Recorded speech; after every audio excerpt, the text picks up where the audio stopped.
we had drivers having to have the ability of finding the draft and the slipstream. Here today, though, it's going to be about tires. It's going to be about not hitting the wall. There's a lot of stuff to unpack for this race just based off what we saw in practice. I'm Seth Cole alongside of Matthew Rodriguez. And Matt, they got that first, we'll call it super speedway type race out of their system. Now it's kind of the ND cars going short track racing in a sense. Yeah, it's kind of weird. We went from the high banks of Michigan where we were pushing about 240, 250 even, and now we're going to the very, very flat corners and the short straightaways of New Hampshire where it's extremely hard to pass and downforce and kind of that clean air means everything. I'm looking at this race and like what we saw in practice, it seems like a lot of drivers kind of on that edge. We can't really, it's I guess maybe the best way to explain it is you're not going to be pushing 100%, but who can ever push more than the other guy is going to have the advantage here. Well, last week we ended up seeing J.W. Miller go coast to coast, pole to win at Auto Club, a track that wasn't nearly as much about track position as today at New Hampshire will be, but he's on point again here alongside of Matt Wagner. So, J.W. Miller, what do we think? Maybe a favorite to double down, win the first two races of the season? I don't know.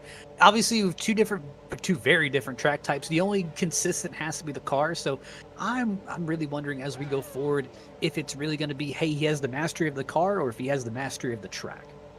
Take a look here at our starting lineup, brought to you by 4D Racewear. Got, I believe, 21 cars, if I correctly counted before they went to qualifying, that are going to be taking the green flag here this evening. And 150 laps, 150 miles for these drivers, as you mentioned, going to have to pace themselves here today. And sun's been baking this mile racetrack as well. So if they were having trouble finding grip off the corners just at the racetrack itself, the weather conditions are not going to do them any favors. Yeah, and you may be looking at that track temps like, oh, it's 97 degrees. Oh, it's a nice 70 degrees out. That doesn't matter. It's the fact of the track's almost 100% or 100 degrees, and we're going to be going in and out of these corners with very limited grip, hot slick right fronts, especially lighting up the right rears with that V10. I would heavily expect at least once or twice in this race we're going to have a spinner probably out of turn 2 or turn 4 just because, hey, it's just a combination of a hot racetrack and hot tires. Correction on my count, 25 drivers going to take the green flag for this one, and I think there were only about 7 or 8 drivers last week at the conclusion of the season opener that had their faster pair still available. I have a feeling here today there may not be that many cars in the field that are going to have that faster pair available if we end up seeing them kind of go over that 70% effort mark that we were talking about. Saw a lot of drivers in practice try and force the issue. The car unloads in that very flat banking off of turn 4 onto the front straightaway, and a lot of cars were spinning out and hitting that inside wall. We'll see if these drivers are ready to pace themselves as we are green here at New Hampshire. Oh, right in the front of the already field! we're wrecking. Oh my gosh. That was, I believe, the outside pole sitter, Matt Wagner. That was Matt Wagner, and man, what I think happened there was just beginning of the race, cold tires, slammed on it, and unfortunately, just car got a little bit squirrely, and off it went. Those rear tires had absolutely no grip when he mashed the throttle. A couple of drivers that were stuck behind him. For the most part, it looked like everybody got away with relatively slim to no damage. We'll go back and look at the replay. Maybe fortunate that that took place right at the very start of the race when everybody wasn't yet up to full song. And looking at it, it looks like Wagner started in third, and he spun the tires in third. Man, these engines, these engines are crazy. Right at the very start, very lucky that that actually didn't sweep up the entire front row because that number Looking 3 turned a dead left, hooked a dead left there. Eric Schaus looks like he broke the right front suspension off of that. I think he's probably going to need a faster pair at the minimum. And I think he's the only other one that was collected up in that. Everybody else either was able to stay up on the high side, or if they were on the bottom, they got in the brakes quickly enough. Boy, dodged the proverbial bullet right there with only 2 cars involved. That could have been a lot more. I would say luckily or more or less unluckily for Eric Schaus, he was the only one involved. He did a great job getting on the brakes, making sure he didn't come right back into traffic. And it looks like Gary Corley got just a little bit close to that right front. But looks like everything was all hunky-dory with that. Going to see if we can get an onboard with Eric Schaus to show how quickly it happens. Absolutely no reaction time here as up through the gears they go. And you mentioned about Matt Wagner starting in third gear with this onboard with Schaus. We can see he actually started in fourth gear. So this is something we're going to have to keep an eye on with upcoming restarts as well, as we have these pacing laps, the tires cooling down. We know about the slick track conditions. I mean, these guys are going to have to be aware not only once they get up through the gears, but even prior to that. And I'm just kind of looking at this where, obviously, this is amplified now because we have double file restarts. So this has the potential to happen again.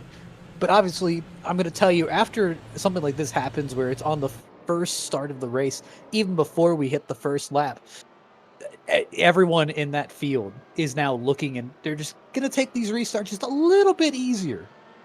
Because everyone doesn't want to be that guy who ends up spitting out on the start-finish. And it really sucks for Matt Wagner. I know he's a talented guy. Unfortunately, I think he just didn't practice the restart. Well, Wagner, up to this point, has not yet used a fast repair. He is back out on the racetrack. It looks like all drivers are still running an on-the-lead lap, but two drivers have used their fast repair, Eric Schaus and also Glenn Lazon. I didn't see the 69 Gulf-sponsored machine involved, but... I think the caution got extended because the 17 of Thomas McConnell was stopped on the front straightaway, but I think he was trying to let the lap cars around. We got a couple of cars that are making their way around the pace car there. Remain on the tail end of the lead lap. And we should maybe get the lights out next time by and get doubled back up. Obviously, the first race of the season last week, point standings are going to basically shadow the finishing results from that race. J.W. Miller coming in the points leader, 12 points over Eric Schaus, who was involved in that first caution. Craig Forsyth, who I believe, I'll have to look again, but I don't think he's in the field tonight. He was third in points, and then Jeff Hysong, Joseph Morales tied for fourth, 21 points back. And no, there is not a 27 car sighting, so that's a driver that was up there in points that's going to take a bit of a free fall and have to try and gain those spots back in 2 weeks' time at Phoenix. I can tell you one guy who's definitely kind of had a little bit of a success here at New Hampshire. At least he's been in the top three before. Look back to last season at New Hampshire. Charles Teed finished P3. I think that was one of his best finishes of the season. But also our last season's winner, Luis Gonzalez Nunez, he's currently mired back in about 15th. Looks like he didn't set a qualifying lap. Started P18. I think that actually may have been for the best for him. He avoided the opening calamity, but now he's got to work his way through the field, and New Hampshire is not one of those tracks that it's very nice to pass at. Oh, I think we may be calling an audible here and not doing double file restarts. Everybody here single file up against the wall. It could be a league rule after, if we have a caution within a certain number of laps. That's true. That is true. I think you're right. I think if I recall correctly, that was Charles Teed that was spinning the tires there from second position. Spinner, and we got a caution again. Spinner, Peterson, there's another car around. Oh my goodness. Up on top of another car, and then someone just flew over that pile of cars. DL Lemon just cartwheeled in the turn 2. My Jim goodness. Brooks, Najee Camargo's in this. I believe Christopher Bryan. We're focused on the 51 of Jim Brooks, who was a couple of seasons ago, had a very good run here at New Hampshire. Had a good battle with, who was it, Robert Mileska III. Man, I just looked at Joe McAdory, and McAdory had a car flying over him when he was trying to avoid the wreck. Right now, this at least it seems like these first two corners are the battle of attrition.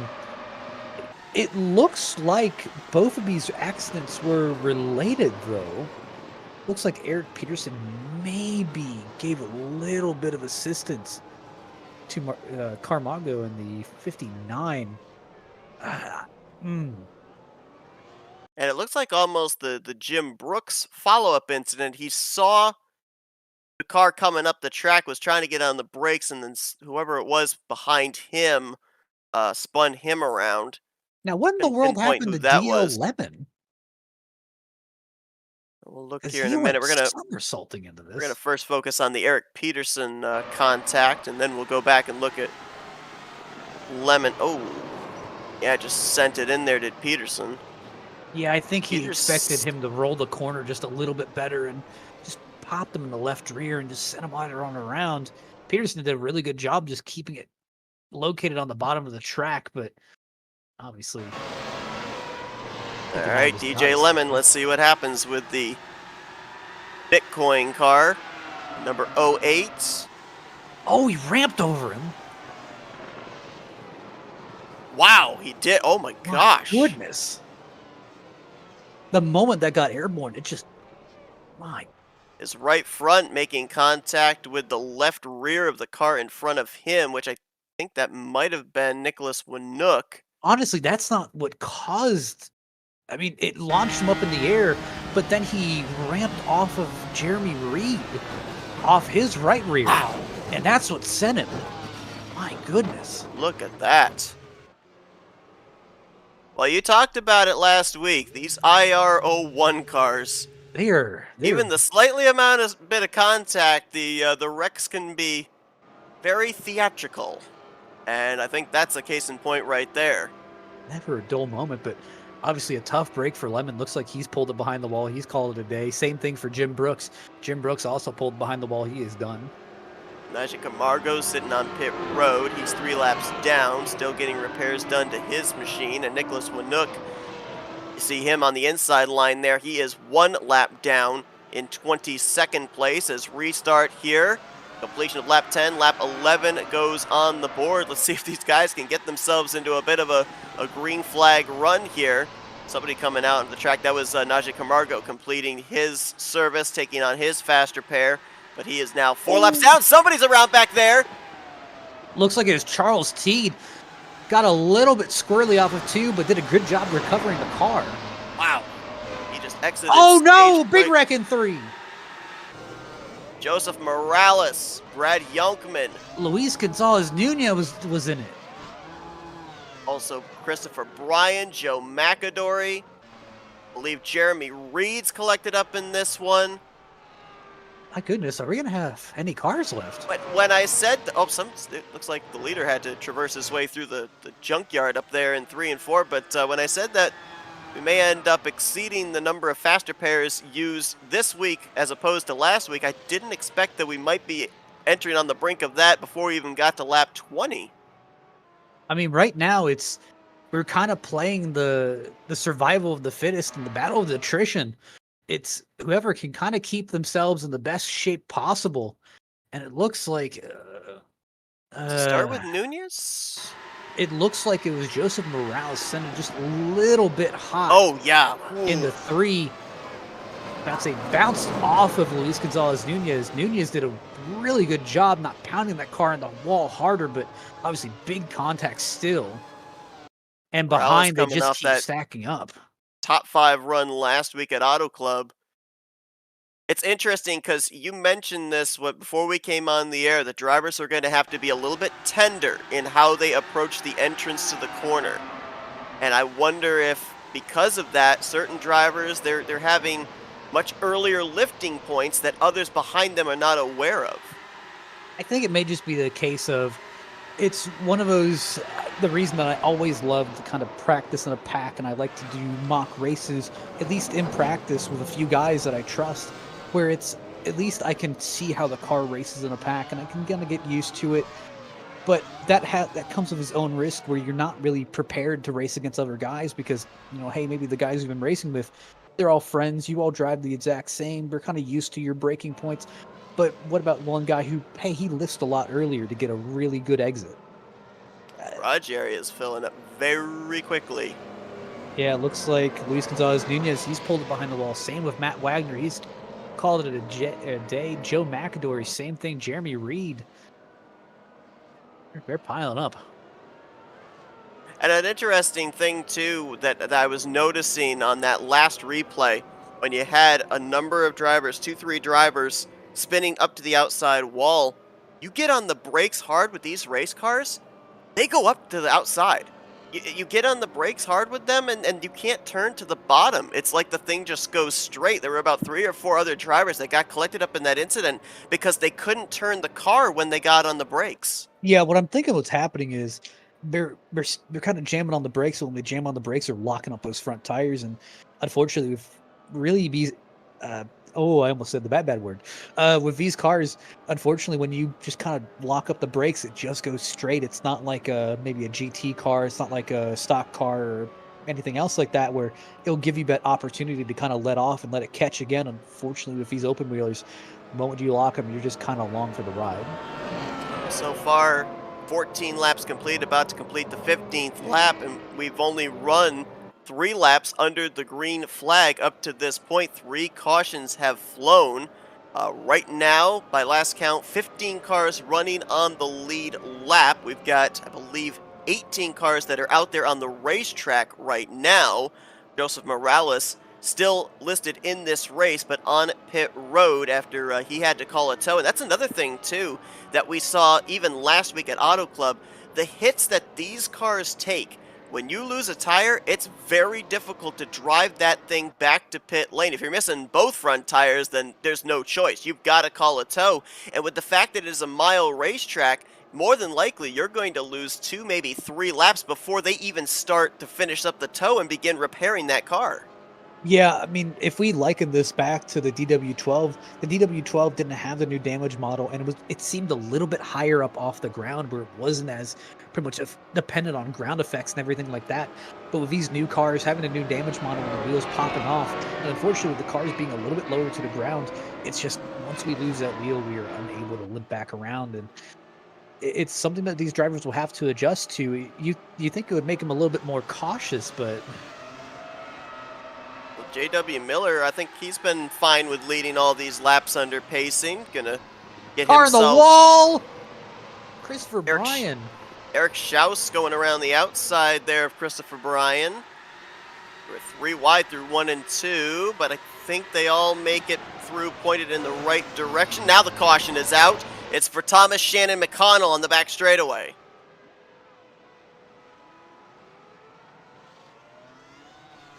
Like he might have been the only one. There may have been contact with another car, but only one car was facing in an incorrect direction when our cameras panned back there. See the Christopher Bryan car on the apron though, so might have been him after he had his moment over in 1 and 2. Let's go back, take a look. Yeah, I'm just looking here. Oh no, it was not. Oh, it looks like it was the 17 of Thomas Sharon McConnell. I don't think he hit anybody. Yeah, no, it looks like just a little bit on throttle, just a little bit of hesitation. Car comes on around, did a good job keeping it off the fence. Everyone else did a good job of keeping it off him too. Yeah, clipped the grass with those left sides. I think that left rear probably did a lot of spinning in the grass area there. And Directed the car back up right in front of about a half dozen drivers. And here's where it will start to act a little bit odd, since these kind of drive a little bit more like F1 cars in the old open wheels that we were used to. Since really these tires are heavily dependent, especially with all the power and the downforce that are going into these cars. The moment that you get them on a surface that has less grip or has a different amount of grip, almost think of like a grip modifier, that has a different modifier value than the actual track itself, it will end up spinning the car around automatically, even if you're off the gas. Just looking now at that incident you were talking about with Christopher Bryan going up into the wall there in turn 1. It's almost like that thing never turned, like something might have been broken the right front. I don't, maybe, honestly, that's a little bit of a weird one for me. It was, yeah.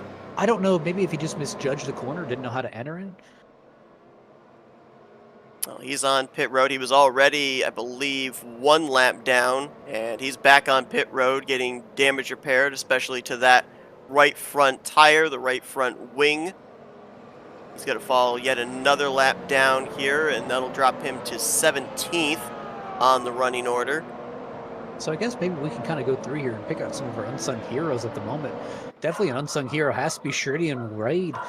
Kind of started P11, ended up working his way up to P5. Looks like he's kept his nose clean, kept the wings clean, kept the tires clean of all these incidents. He's in a really good spot here to try and make a charge.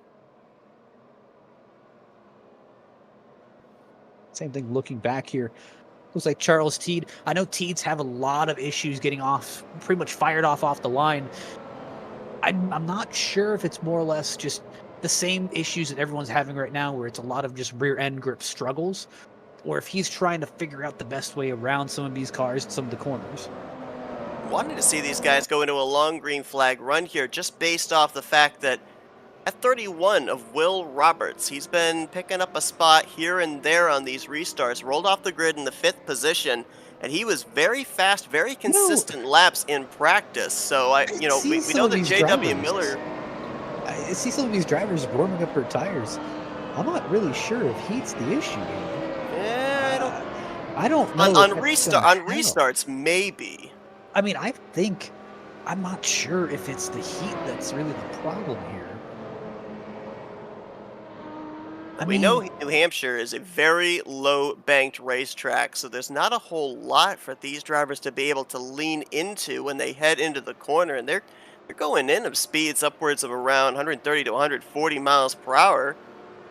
And we saw even with some of these replays, you get on the brakes and it's almost like the car wants to push up. I really didn't notice anybody willingly going down below. You can see kind of the difference of asphalt there, the light gray and then in the corners and then the dark gray up top. Everybody was kind of straddling those two specific areas of the racetrack there, much more up on the high line than running on the bottom. Yeah, what I think it really is, it's kind of an evolution of what we used to see here at New Hampshire, where there was this one dominant line, everyone kind of ran it, but there is kind of that flip-flop in between. But now I think a lot of these drivers are trying to unlearn what they had previously and are trying to adapt more to what we're racing now. Looks like we had a car high in the wall. Don't know, was that Matt? No, it was Gary Corley. Looks like he ran a little bit high. Looks like the front tires are still in good shape. Looks like we have another car running up high. Brandon Gates. Oh gosh! Winook was that Winook? No, that wasn't Winook. Who was that? Brandon Gates just ran over somebody or got run over. Someone flew into somebody else there. Looks like it was Carmago in the 59. And it was just a thing, it looks like it actually may have gotten kicked off from Eric Schaus, may have given a little bit of assistance, but unfortunately it looks like Carmago kind of committed to that high lane, and unfortunately of how the entry was, it wasn't just enough for him to dive down. Let's take a look at it here. Brandon Gates, the white and red car on the top, and there's the contact up and into the wall, and oh wow. Gates has not had a good 2 weeks. No. At the moment. No. Been bad fast, but unfortunately just has not had the results and has not had the consistency to really kind of show for it. Yeah, Brandon Gates, of course, was battling for the lead last week at Auto Club, made some contact, had to take on a faster pair, fought his way back up into the top 5, and then got caught up in another incident.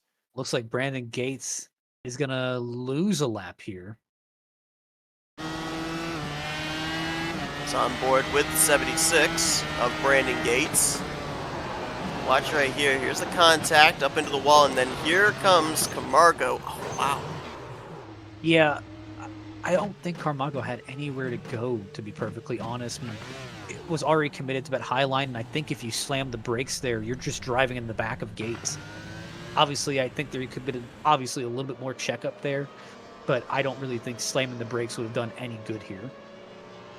We had some good battles that were going on prior to that yellow flag. A good three-way battle between Jeff Heisung, Will Roberts, and AJ Hobson for second place, as Miller had checked out. Obviously, being the control car, he gets that advantage. And then Charles Teed and Sheridan Wade, they were mixing it up for the 5th position. So I saw a couple of drivers attempting to make passes down that inside line. But one thing that I was observing when we were following the Teed Wade battle for that final spot inside of the top 5, we already know struggles with rear grip, even on the top side, coming off of 2 and off of 4, but it looks like that loose sensation is exacerbated when you're on that inside line. Like Teed, he's almost like drifting flat sideways coming out of turn 2 a couple of times when he was on that inside line of the battle. Yeah. I'm just Oh, looking got some here. connection problems there for the race leader, JW Miller. Looks like it's settled out. You know, if you want to give a shout out to someone, look at Will Roberts. P3. And he was the fastest in practice. Had the fastest lap in practice. JW Miller was top of the board for about 3/4 of it, and then I looked up and Will Roberts was up at the very top of the board over Charles Teed, and JW Miller got knocked down to 3rd fastest lap in practice. I don't know. Will may have something for him today. Obviously, with the field being a little bit thinned out already, I mean, I think it's really anyone's game here. Will Roberts tied for 10th in the point standings, 33 points out, had the 10th place run last week at Michigan. I've been realizing I've been saying Auto Club, the sister track. They were in Michigan actually last week. And in 2 weeks' time, these drivers will have an off week next week. 2 weeks' time, we're going to another track that's not exactly well known for banking, especially over in 3 and 4. Will be in the desert at Phoenix. So almost kind of a lot of the elements that they're dealing with here today, the hot conditions, the low banking, they're going to have to deal with that same thing in about 2 weeks' time, just on the other coast. The one thing that really scares me about Phoenix has to be that transition going through the dogleg. I'd be really worried about that cut down. I could see a lot of cars spinning off from that transition.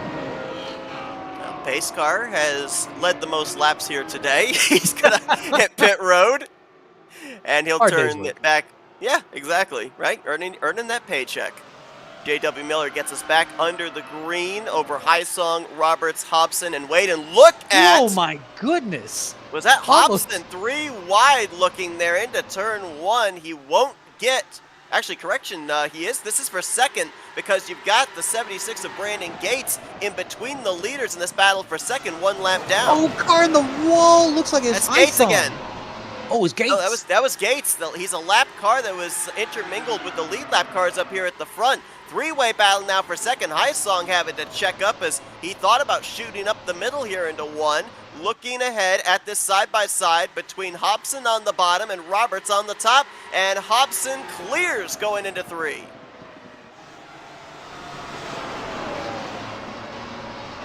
I can just see everyone Charles back Teed in the enters pack. into this mix.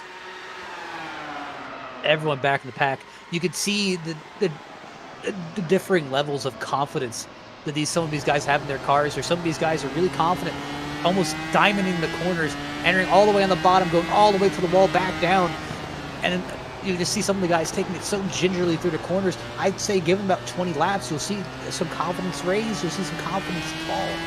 Wow, riding on board here with Charles Teed, and I clenched up there going into turn 3. He almost ran into the left rear tire of Jeff Hysong, sent it into that corner. Hysong had to check up for Hobson, and again, almost some contact between those two coming off of turn number 2. Just look at the speeds these drivers are carrying into the corner. One thing I am noticing here, though, not a whole lot of counter steer out of this 5 car coming off of the turn, so maybe they're finding a little bit of grip. Maybe they're just being a little bit easier on the throttle, but not nearly as much counter steer as I would have expected, as we got a little smoke lingering there on the back straightaway. It looks like a slow car of Brandon Gates. He is not having a good day. What I'm seeing he's spinning off a 4! Right in front of the leaders! Into the wall. And he's going to come down almost in front of traffic. Everyone avoided him there, though. Whew. It was Sheridan Wade, I think, that nearly wiped out the 31. And Roberts got the wall in reaction to Gates spinning off of turn 4. Caution out for the 6th time today. Looks like the 31's going to get his position back with the field being frozen at the time the caution flew. Trying to look at that car. The first I saw it, its right front suspension was broken, but it doesn't look like it is now, so may have kind of lucked out. Take a look here. Go back to turn 4. Brandon Gates, low out of 4. Back end comes around, and oh man, you see right there, actually, not only did Will Roberts get damaged getting into the wall, but right behind him, AJ Hobson also got damage. Both cars, kind of the same thing we've been talking about. Hard on the brakes, the car doesn't turn. Both cars went straight up into the wall, and some pretty good damage to the right front tire area of both of those machines. Yeah, it looks like Will Roberts and AJ Hobson both coming down for pit road now. Doesn't look like there's any other takers. Looks like Charles T thought about it. Looks like there's more takers in the back of the pack. But what it seems like it is, there doesn't really seem to be a lack of grip in the corners like we saw in previous seasons, and it doesn't seem like it's that downforce related, or it doesn't seem like that affected by downforce. Now, obviously, we're going to have to ask some drivers about their opinion on this, but right now it's really the challenge of how much grip do you have and how hard can you get on power, because these cars really have no shortage of power. They could probably take a lot of these corners. They could rock it into the next corner, but what I'm thinking is maybe they just don't have. It's the battle of grip. What I'm trying to get at here. It's interesting considering the fact that it's a battle of grip. We've only got the drivers that are running right now. I think only about half of them have been to pit road. We've got, by my last count, looks like 7 drivers that have not come to pit road the entirety of this race. With the fact that we're having numbers dwindling, drivers taking on faster pairs, are you surprised we haven't seen some of these guys up here inside of the top 5 hit pit lane here to maybe try and get fresh tires and have that bit of grip, or do they just not want to give up the track position? I personally wouldn't want to give up the track position. I mean, we saw what happened to Eric Schaus once he got back there. I mean, I I would prefer being as far up in the field as possible, but like we saw with this one, I mean, having a lap car next to you could be even the biggest nightmare, even being up in the pack. So I I think I'd cut my losses. I'd just come down, maybe top off, and then just try and ride out the wrecks. Just took a look. 9 drivers still have their faster pair intact. 7 of them are inside of the top 8 as we currently speak. Nobody out of the race since our last rundown. Najee Camargo got the lucky dog under this caution, so he will now be the only car 1 lap down. Brandon Gates, Brad Youngman, they are both 2 laps down. Christopher Bryan is 10 laps down and still nearing 20 minutes on the tow or potentially just the repairing of the Joseph Morales machine. He's probably just going to try and get out there, log a few laps, because if he can get out there and log 4 laps, he then would leapfrog Luis Gonzalez Nunez, Joe McAdory, and Matt Wagner and finish no worse than 19th in today's race. The one thing I want to note is that I don't think Brandon Gates has any fast repairs left, so any damage on his car, he's going to have to kind of live with it at the moment. It looks like, if my eyes don't deceive me, and they do, looked like he had a little bit of floor damage on the right side, but past that, it looks fine. It would be correct. No faster pair still available for the 76. The drivers right now that still have their faster pair include the race leader J.W. Miller, Jeff Hysong, Charles Teed, Sheridan Wade, Eric Peterson, Gary Corley, Thomas Shannon, McConnell. Those drivers right now all up inside of the top 10. And then Elmer Joseph and Brian Wright, they still have their faster pair available. They'll be restarting in 13th and 14th place as getting ready here for another restart. Lap 38 going to go onto the board. And let's see if J.W. Miller can get yet another good restart. Caution's out. Caution's out. It's McConnell. Stopped up on the high side of turn 4.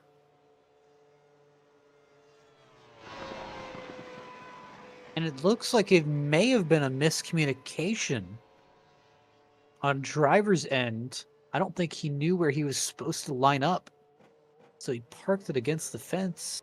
Interesting choice. Just now gets it refired. Let's take a look and see. Coming to the green, what happens here? Yeah, it looks like maybe he just wasn't confident about where you're supposed to line up. Goes up into the wall there, though. It wasn't like he came to a stop waiting for drivers to go by. That thing just went straight up into the wall, made contact. Hmm. Yeah, listening in the driver's chat, it sounds like it was a miscommunication, but not exactly sure at the moment. Isn't So on board with let McConnell. me kind of pick your brain here a little bit because obviously since we've had a string of cautions here, you as a driver, hey, you're sitting in maybe Charles Teed's position. That's you've had an eventful start to the race. You've managed to avoid a lot of this kind of conflict. I mean, how do you kind of reset? How do you get ready to go on? Where, hey, I mean, do you prepare for a caution back to caution, or how do you mentally snap back into okay, I need to hit this line, I need to get back into race thoughts? Well, I think that to answer your question, I honestly think you can't until you're able to get 5, 10 laps underneath you because let's remember, every single one of these restarts is slightly different. You're restarting with 5 lap old tires. You're restarting with 10 lap old tires. You know, every single time that you turn a couple of green flag laps, those worn tires are starting to have a cooling period under pacing. So you're going into turn one not knowing what kind of grip you're going to have underneath you. It's not going to be the same as it was 10 laps ago. So in the case of Charles Teed and Sheridan Wade and Glenn Lazon, these drivers right now that have broken up into the top 5, I don't think you can have that confidence yet. I think until you're able to get at least somewhat of a run, get an idea of what you've got underneath you, what kind of grip do you have, what kind of a setup in the draft do you have, I think you're still having a bunch of question marks here every single time you send it down to turn one on each restart. I know with at least me personally, racing at a place like Martinsville where it's so vital to hit every one of the corners the exact same, you need to get into a good rhythm. Being broken out of that rhythm is one of the hardest things to kind of recover from where it's, hey, I'll do 5 laps under pacing. Maybe I'll do like 1 lap or a half lap before another caution comes out. I'll do some more pacing. And then let's say we suddenly go on a 20, 30 lap run. It's that whole entire run. I'm trying to retrain my brain of, okay, wait, I need to enter the corner like this. I mean, this kind of feels a little bit weird. Was I doing this before? And it kind of just plays mind games with you. And I love what you say there, being a rhythm track. You know, I mentioned this last week when we concluded at Michigan that this was going to be one of those technical tracks, but I think rhythm track is the better description of what New Hampshire really is. And I think even next week, or not next week, in 2 weeks' time when we go to Phoenix, that's kind of a rhythm track as well. Granted, both corners, both sides of the racetrack are not exactly the same. It's kind of like a Darlington where it's two opposite ends, but at the same time, your approach into 1 and 2, the first lap needs to be the same consistently, lap after lap after lap. So, rhythm track, I think, is the perfect description here for New Hampshire, and nobody has, as of yet, really been able to get into a said rhythm. Yeah, and that's one of the toughest parts where it's once you kind of break that rhythm up and you kind of break that consistency. Some people thrive on that where they can easily turn it off. Like, okay, I'm going to pace for a few laps, and they can turn it right back on and just keep going. But for some of the drivers in the field, they just can't do that. J.W. Miller continuing to have some connection problems there, blinking a little through 3 and 4. We're going to drop back here to the battle for second place between Charles Teed and Jeff Hysong.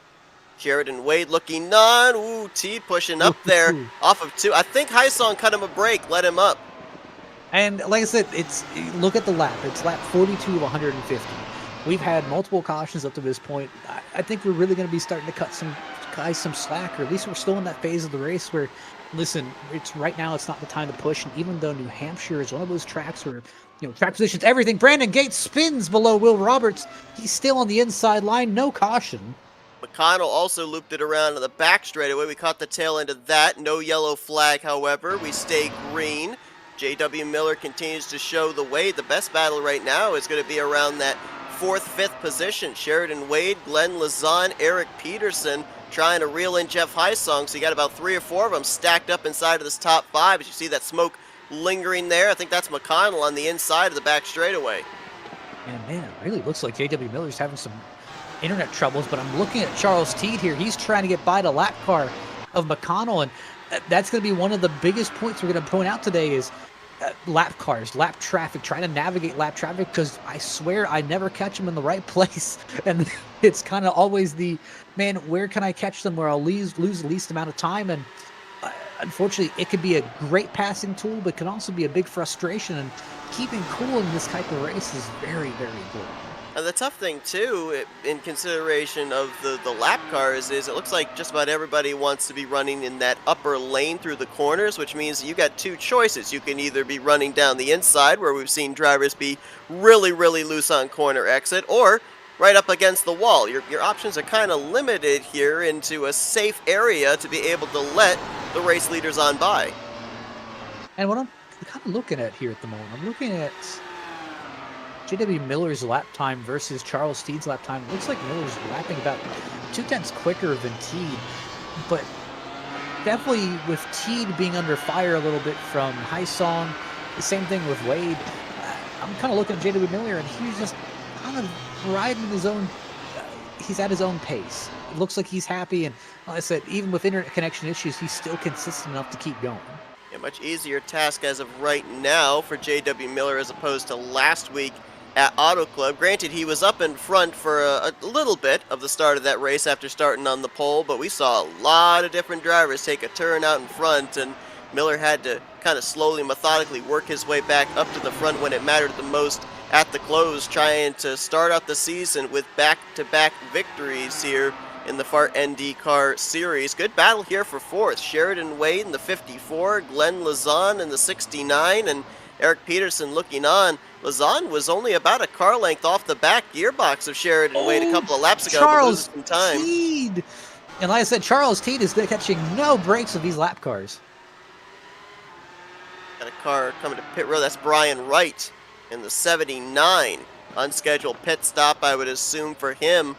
It's a tough break there. Brian Wright was running up inside of the top 12, was one of the few drivers that we documented still had his faster pair available, but any pit stop under green flag conditions here at the Magic Mile, you are going to go off the lead lap.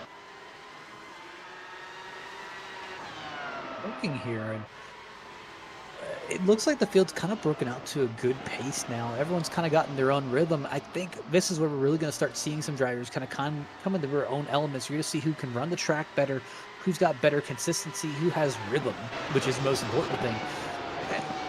And you're going to see those who can kind of conserve their tires a little bit, because obviously we're pushing hard into these corners. We're going from anywhere from 150 on exit all the way down the front straightaway, almost to about 200, and then we're slamming it into turn one, slowing it all the way back down to 130, and then driving back off the corner and doing it all over again. That's going to start to put load on that right front tire. Can you imagine going 200 into a corner at New Hampshire, of all places? I will admit, 201 of these, it definitely seems like a little bit less daunting of a task than 200 and the brick of a stock car. Yeah, fair enough. Obviously, it comes with its own unique challenges. Obviously, with that nice stock car, you have a lot more weight underneath, where you can kind of put the power down a little bit more. But with these open wheelers, definitely a little bit less weight on the rear wheels, and it's going to be a little bit more sensitive as you start to get back on throttle.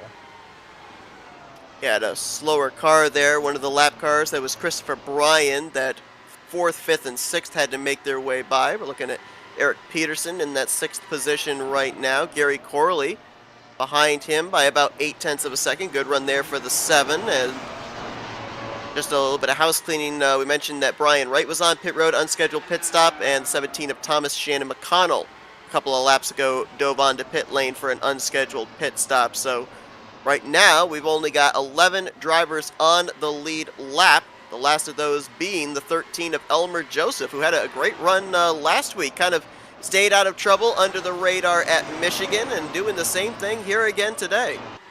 And I will admit, I'm kind of seeing a name inside the top 5 that I did not expect. And it has to be Glenn Lazan.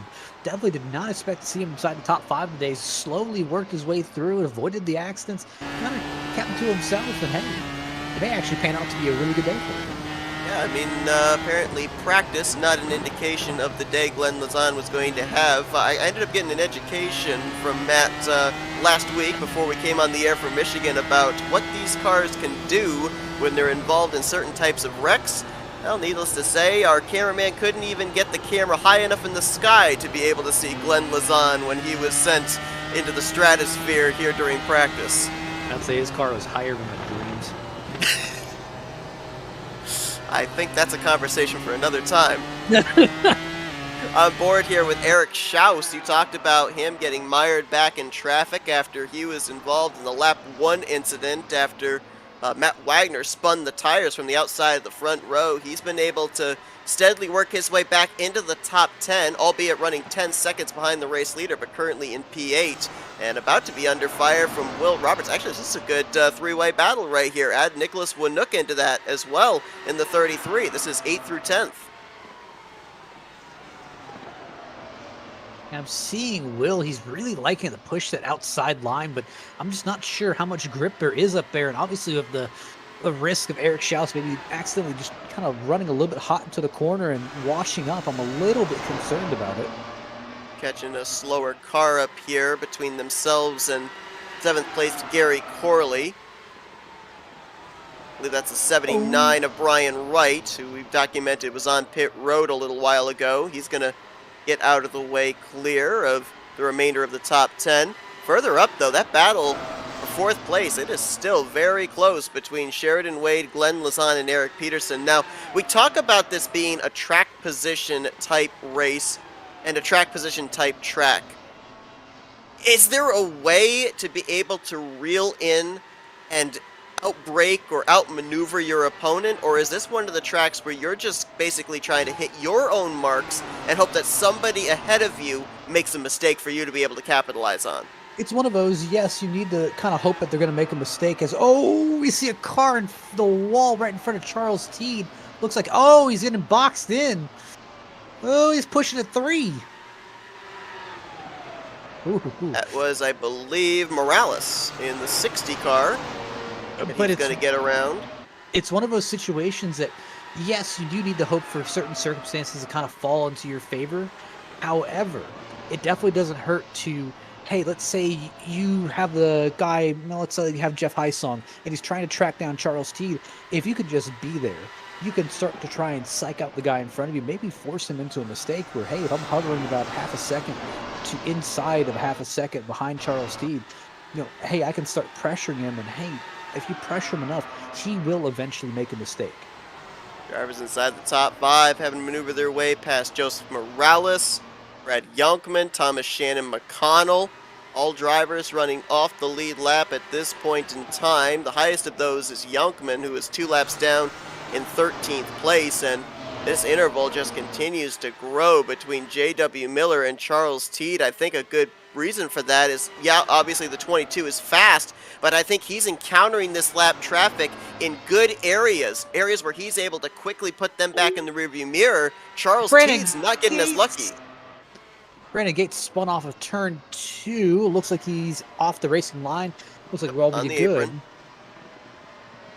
Like I said, this track takes no prisoners, unfortunately.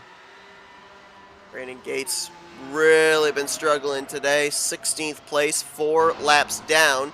I mentioned about the fact that Joseph Morales, if he went out there and logged some laps, he'd be able to pick up some spots. He's got another one that he might be able to get as A.J. Hobson. I didn't notice this, but he's now back in the garage area, parked at about 16 laps ago. He is going to finish, it looks like, probably in the 19th position. Morales has got about 16 laps before he would pick up P18. And I think it's maybe a good idea to kind of look at some of our DNFs, because obviously there's some really good guys here that are not going to get a finish. I mean, Jim Brooks, got to look at him. He usually is a threat when we come to the small short track of New Hampshire. Same thing with Luis Gonzalez Nunez. He was our last season's winner. Obviously not even going to be placing inside the top 15 today, so that's going to be a huge hit for him. Matt Wagner, we know how dangerous Matt Wagner is. He's not even going to be inside the top 20, or inside the top 15 as well. Same thing, where we're kind of looking back through the field and seeing a lot of notable names just not finishing this race. And definitely going to be a huge hurt for some, but hey, definitely a huge gain for others. Good battle here. Gary Corley, Eric Schaus, Will Roberts, all trying to make their way around lap cars. And to your point, not only are we going to see drivers that were running well after Michigan last week free fall through the points, but I've seen a couple of drivers that are going to rake in some pretty good points today and move their way up in the standings. The most notable one to me has to be Charles Teed. Right now in second place. Last week, he exited Michigan at 12th in the point standings, 34 points out. Now, granted, the driver he's trying to chase down is the points leader, but Teed could be up inside of maybe even the top 5 in points when we conclude New Hampshire today, provided he stays in the position he's in. We got a spinner there on the inside. Caution is out. That was Will Roberts in the 31. Everyone's going to avoid him, fortunately, but boy, that was right in a gaggle of about 4 or 5 cars. That could have been big, and Will Roberts, who was running at the time in 9th place, loops it for caution number 8. Yeah, what it looks like is Will just got a little bit adventurous. And I was really wondering if a car could actually go down there and make it stick. And I saw Will do it, and I was like, oh, man, I think it's actually viable. But fortunately, about halfway through the corner, it looks like it finally got the better of him and just ended up stepping out in the rear end. And that was all she wrote. Will was another of the drivers I was going to mention that could be jumping up in the point standings. Will was tied for 10th coming into this race in points, and then Eric Peterson was the other driver I was looking at. He was 21st in points after last week, and he's up inside of the top 10. He was 6th at the time that caution flew. Well, we got a bit of a run in there, though, Matt. Looks like 36 laps, 36, 37 laps right there. So a little bit of an opportunity for drivers to get an idea of what's underneath them now, and might have us with a bit of a strategy here in the second half of this race, which is about 3 laps away. Yeah, obviously, kind of looking at this, it kind of gives you a few ideas of what you're going to need to go through here. And what I'm kind of seeing here is J.W. Miller has the speed. He's going to win on the speed battle, it looks like, here at the moment. He was lapping consistently faster than Charles Teed. However, what I think Charles Teed could excel at is, instead of maybe trying to match J.W. Miller and maybe forcing himself into a mistake, how about we start playing the long game, where we start working on maybe if we can out-strategize him. Let's see if we can do that, and maybe we can kind of catch Miller not expecting this. J.W. Miller, first pit stop of the day, nearing the halfway point, and he is the first one off of pit road, so he'll get us back under green with the upcoming restart. Right now, J.W. Miller holds the fastest lap set in this race with a 23.587. Amazingly enough, it looks like there's only 5 drivers that have been able to hit the sub-24 lap times here today. Eric Peterson, Gary Corley, Will Roberts, and Najee Camargo have also ran in the 23s, but they've been 23.9. So J.W. Miller, about 0.4 faster than those 4 drivers with best lap set. Now, granted, I think a good portion of that is he's had clean air. He's been able to send it into the corner without having to adhere to somebody else's braking zone. Everybody else that's in the 23s, they've been back in traffic most of the day. You know, I'm noticing Will Roberts as P1 here at the moment. Or, actually, it may not be. No, it's not P1. He's currently the. He's getting my hopes up. No, it looks like he's currently waiting to get the wave around, but as I'm kind of looking through this, I'm trying to figure out, obviously, J.W. Miller knows what he's doing. I'm trying to figure out how you could possibly blitz him here on the restart, unless, I don't know if we're going back to double file or if we're still at single file restarts. That's going to be the big decider here. If it's double file, you have the potential to kind of catch him off guard, but if it's single file, it's going to be a little bit more sketchy. So we ended up running 8 cautions here in the first half of this race. That's going to kind of mess up our idea of what these drivers are able to do as far as distance on a tank of fuel. But I'm wondering here, even with the caution laps intermingled, do you think these guys can make it the rest of the way now, since J.W. Miller didn't even make his first pit stop until just moments ago? If we end up going green from here to the checkered flag, or will going to possibly be a concern?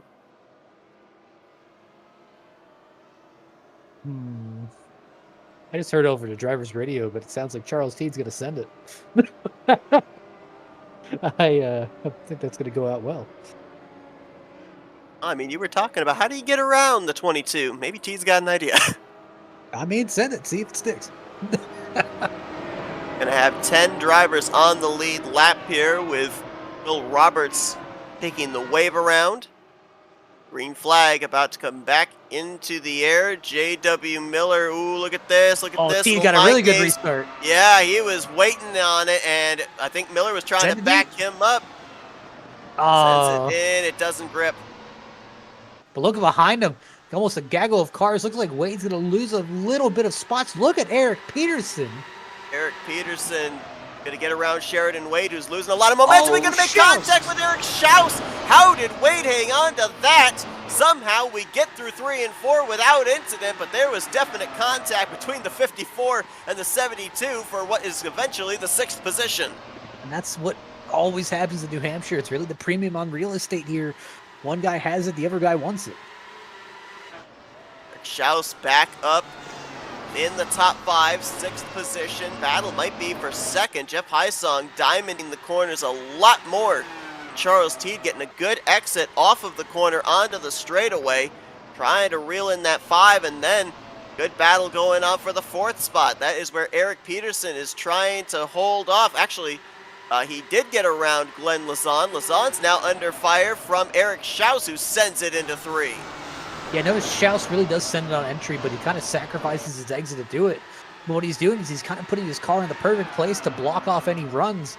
That's great when you have someone who's willing to kind of lay over, but someone who's really trying to push the issue, I could see that coming to blows later in the race. You know, there's a lot of drivers here that we were used to seeing run in the Dark Horse Racing Series in previous seasons here at New Hampshire, but it was a different car, different setup.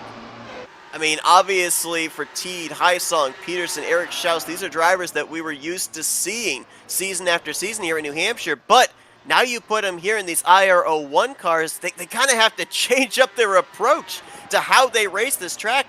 I don't remember seeing Eric Schaus this aggressive sending into the corner back in previous seasons when we would come here. And I think that's really the point of, it shows you, A, how comfortable some of the drivers have gotten with the car, where this is really kind of showing you the adaptability of some of these drivers, how confident they are with their machines. And same thing where, hey, listen, confidence is everything. If I have confidence that I can sling a car in here at 200 and it'll stick wherever I want it to be, then I'm going to sling a car in there about 210 and hope it sticks. It's just having the confidence, knowing what your car's limits are. Will Roberts, you talked about him earlier trying the top line, just made a pass around the outside of Nicholas Winook for 9th place, and now we'll try to reel in Gary Corley. Talked about the fact that drivers, they were trying to make passes on the inside line, but either the back end didn't want to plant, or you end up having a much tighter angle, and so you can't get that run up off the corner. Will Roberts might be of the assumption, hey, if you're going to pass them, you're going to have to get them on that right side. You're going to have to take it a little bit wider, a longer way around the racetrack, and oh, he's got to take it a little too wide there. I think he got up into the wall going into 1. I'm just watching Eric Schaus. Oh, a little bit of contact with Eric Peterson. Looks like Peterson's going to hit now the fence. Peterson's in the wall. Yeah, it looks like Schaus sent it just a little bit. I am looking at Schaus' strategy, and it does have me a little bit perplexed here. I noticed he was aggressively sending it on that inside lap after lap after lap, and he was really heavily relying on that right front. I'm wondering if that's going to come back to bite him later in the race. Running lap times pretty similar to his fastest lap of the race. That last time by, he ran a 24.076, his fastest lap in 0.003. This time by about a 10th slower. Yeah, I mean, we know that with the way that this racetrack is, it doesn't matter if you're in an open wheel car or a stock car, that right front tire is going to take a beating. And that right front tire, especially at a track like this, is going to determine just how well you're able to rotate the center of the corner and be able to get the run off. I mean, for Eric Schaus, yeah, he's picking up spots right now, but when he gets up there inside of the podium and starts battling with Hysong and Teed, and if he can get up there to J.W. Miller, he's going to want to have something to be able to battle with. He may be using it all up right now. We'll say, I'm just watching. Will, looks like Gary Corley just drove in the back of Christopher Bryan. Caution's out. Don't know who for. Oh, it's Brandon Gates. It is Brandon Gates. Looks like he might have looped it again, maybe in 3 and 4, and is now on pit road. 9th time today that the caution flag will fly at New Hampshire as Gates brings it down. Well, I was going to say to the attention of his crew, and indeed he does. I thought he was stopping short maybe and might be taking the left-hand turn to the garage, but He was just looking to find his pit stall. Let's go back and see what happened to driver 76. Yeah, it looks like he just got a little bit loose in 3. He's really been pushing that bottom line and did a really good job of keeping it off the wall. He tried taking the road course.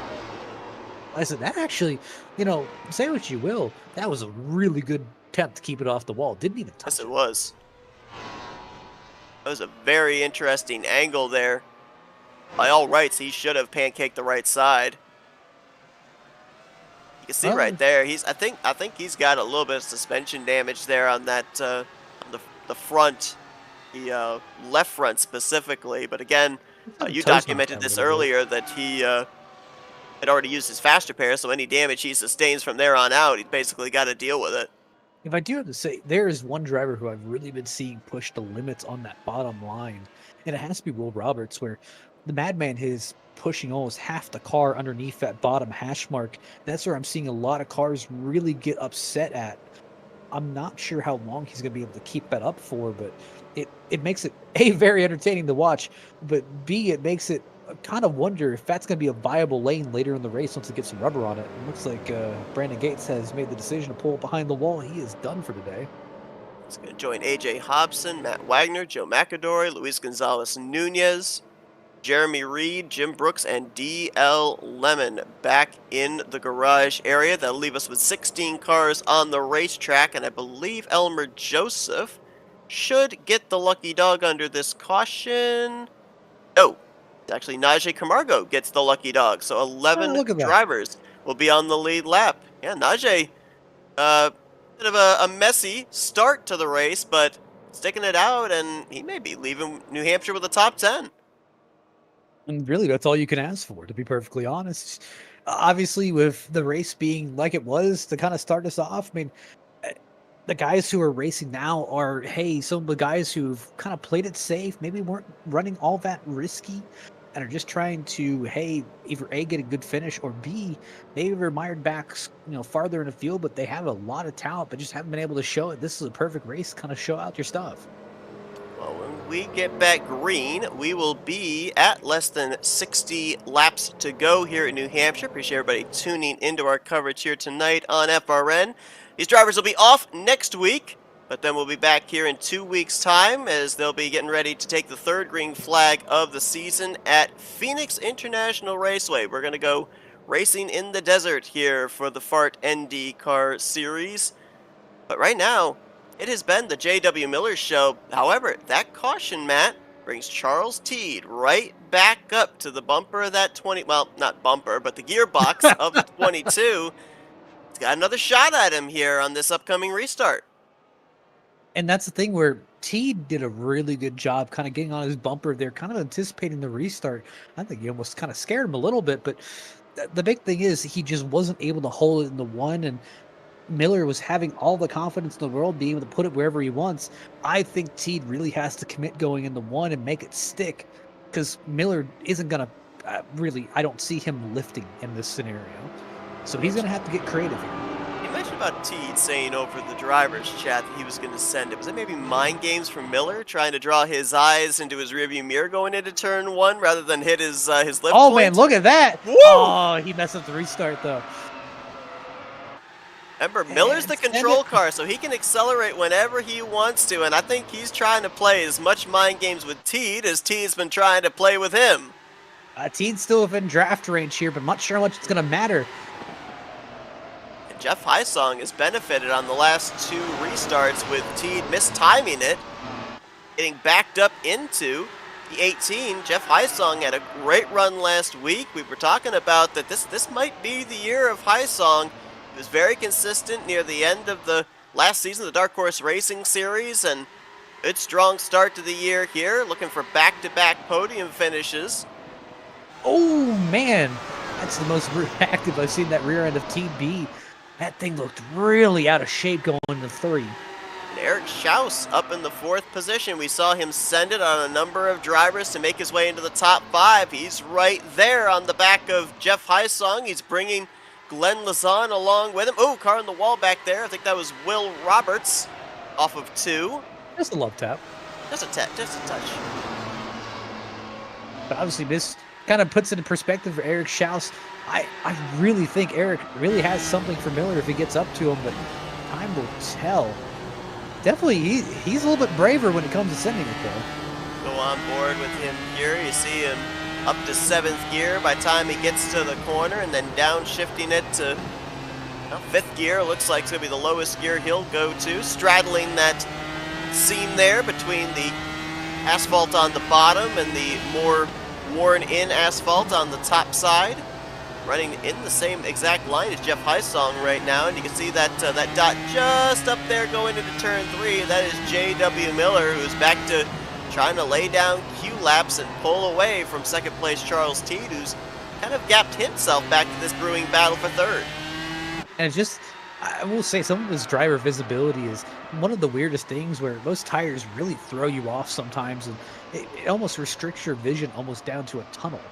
Do you think that that might have been why we ended up seeing some of the contact in the early going of drivers kind of, sending it a little too hard into somebody else's left rear tire? They just weren't, because of that tire visibility there out of the right front, not able to gauge exactly how much distance they had between them and the car in front of them?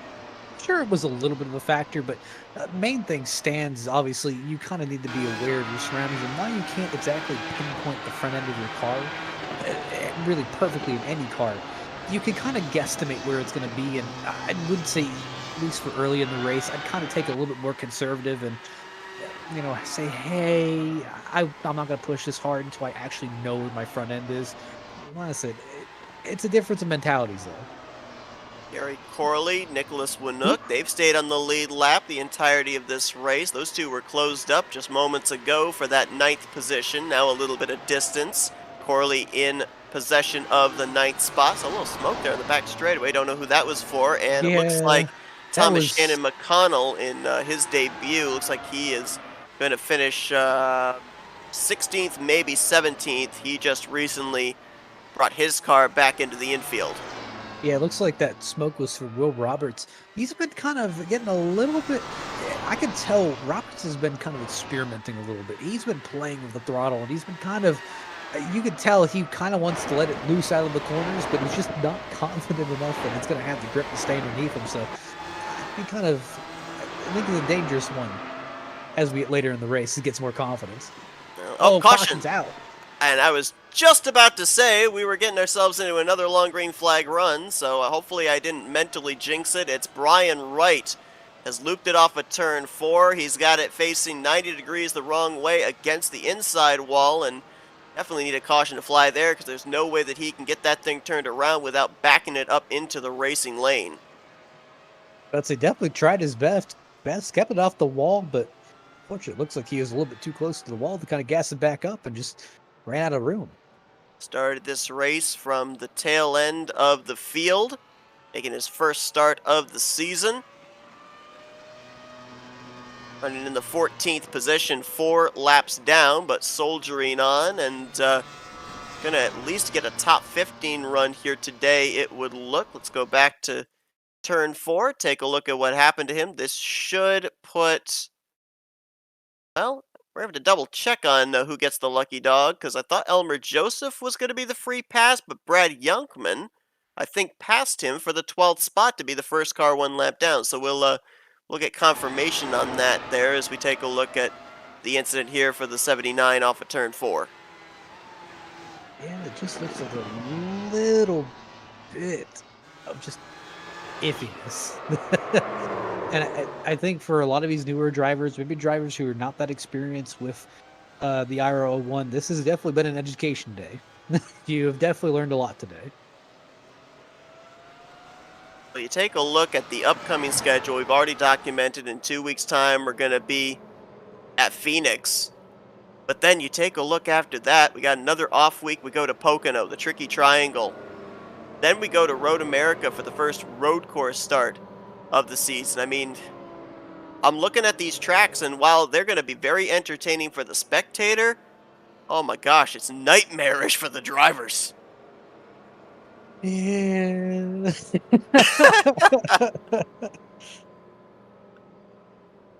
It's going to be an education. Yeah. An education. For both driver and spectator. That's the thing. We're learning, and like I said, I think it's really comes with the toothing pain of a new car. It's a new car, a new mentality. Where listen, the DW12 was, uh, it was a car that was more of a hey, let's put it all in the driver's hands. But it's a lot more of a restricted car. The engines were a lot smaller. I'd say the tolerances were a little bit more forgiving in that car, and it was while a little bit more on edge. It wasn't that refined. While the IR01 is just kind of jacked everything up to 10, and hey, we threw a bigger engine in it. We've made it a little bit more responsive and reliant on downforce. And when it loses any of those things, and it likes a perfect balance in between the both of them, where if something just isn't right for it, unfortunately, you're going for a ride. Dare I mention July 23rd, when we take these IRO1 cars and put them at the Super Speedway of Daytona? I don't know. I think I may have to. I think I may need to race that race. I think I got a good shot at that one. um, where do I send your check if you don't survive? Send my life insurance check. Yeah. Okay, yeah. We're gonna have to make sure your policies are up to date. Now we all fun and games, so I hit that metal beam. Yay. The metal beam of the car or the metal beam of the camera well up in the exit of pit road? I don't know, but the two are going to be fused once I hit them. They will be fused. You will be the camera well after that race. Well, we're finally into the home stretch here, 2/3 of the way through this race. It'll be less than 50 to go once the pace car dives onto pit lane and turns it back over to J.W. Miller, who he's got to have the cleanest windshield in this race. He's been out in front the entirety of this thing.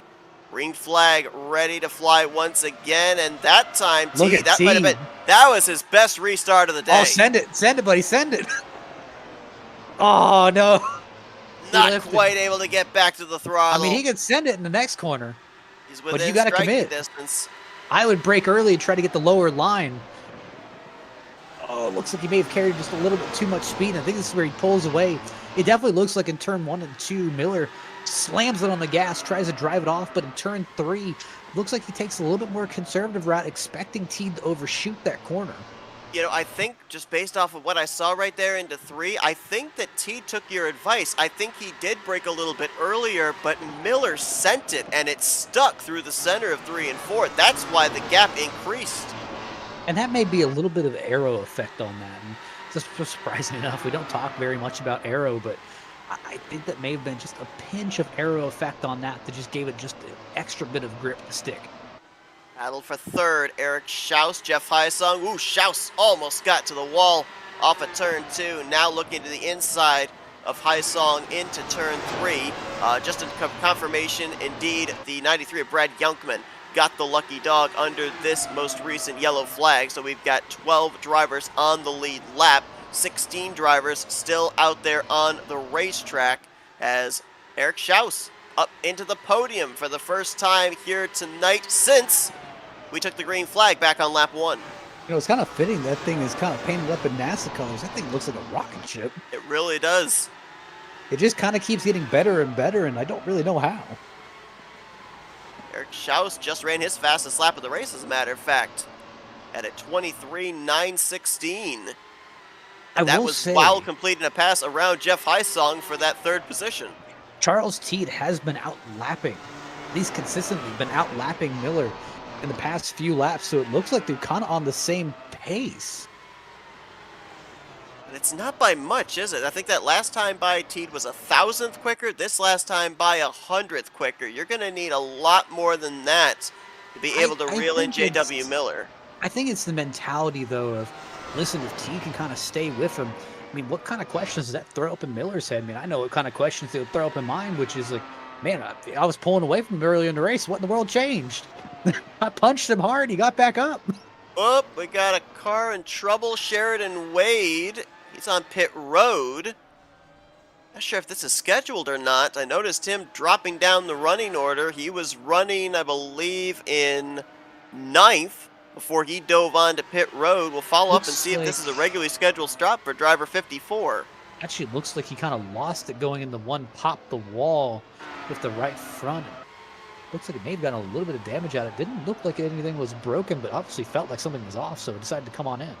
Brian Wright also on pit road. Sheridan Wade does have a faster pair still available as we look at the battle brewing for 7th. Gary Corley trying to close in on Will Roberts and in turn hold off Nicholas Winook for the 8th spot. A little bit further up, there's a battle possibly going on. Jeff Hysong and Eric Peterson within about 0.3 of a second of each other for 4th place. We'll say Hysong's kind of fallen off the last few laps. It doesn't look as confident as he did earlier in the race, but Eric Peterson's kind of got his mojo back. He's slowly trying to work his way up to Hysong. Running a much higher groove there through 3 and 4, but to your point, could be to try and get clean air to that front wing, avoid the aero tightness, not run the same line as the car in front of you. You see him there about another groove lower through 1 and 2, and yeah, it looks like ever since Hysong was racing, oh, we got a caution. That is Gary Corley on the back straightaway. Look out oncoming traffic. Yeah, it looks like, oh yeah. So he was trying, it looks like he was trying to send it almost like Will Roberts. It ended up just sending it a little bit too hard, went a little bit too low, and well, she wrote. What a timing of that caution for Sheridan Wade. Had that unscheduled pit stop, did indeed take on his faster pair, returned to the track. He was the first car 1 lap down when that caution flew, so he'll be back on the lead lap. Oh man, some of these drivers are definitely getting braver. Where, I mean, they're kind of trying at least a little bit of the old style of, hey, we're going to kind of dime in the corner and take the lowest possible exit out. And fortunately, these cars just don't exactly like that kind of exit, but not for lack of trying. I could definitely see a lot more drivers getting comfortable with this.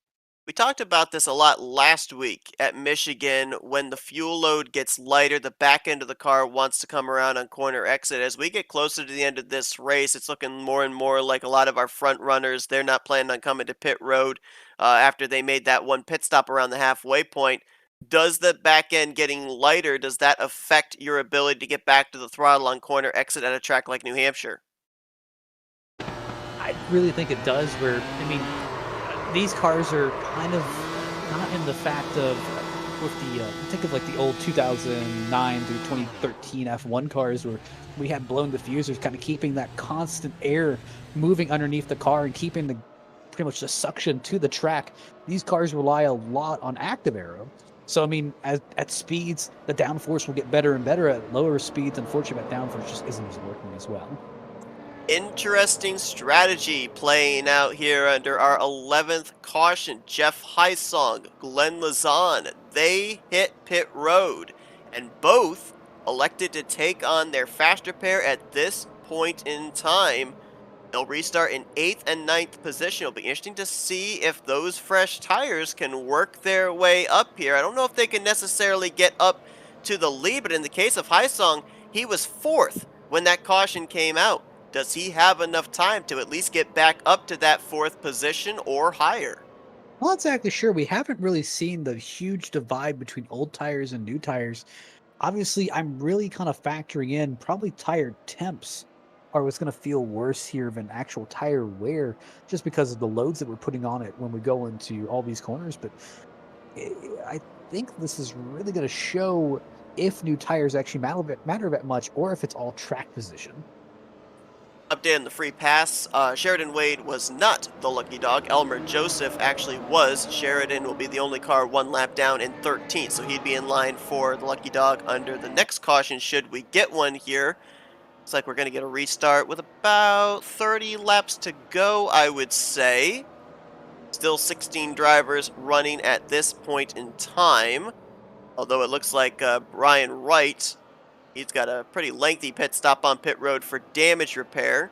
So we've got 15 of the 16 cars on the racetrack right now, but the 79 is still being scored in this race currently.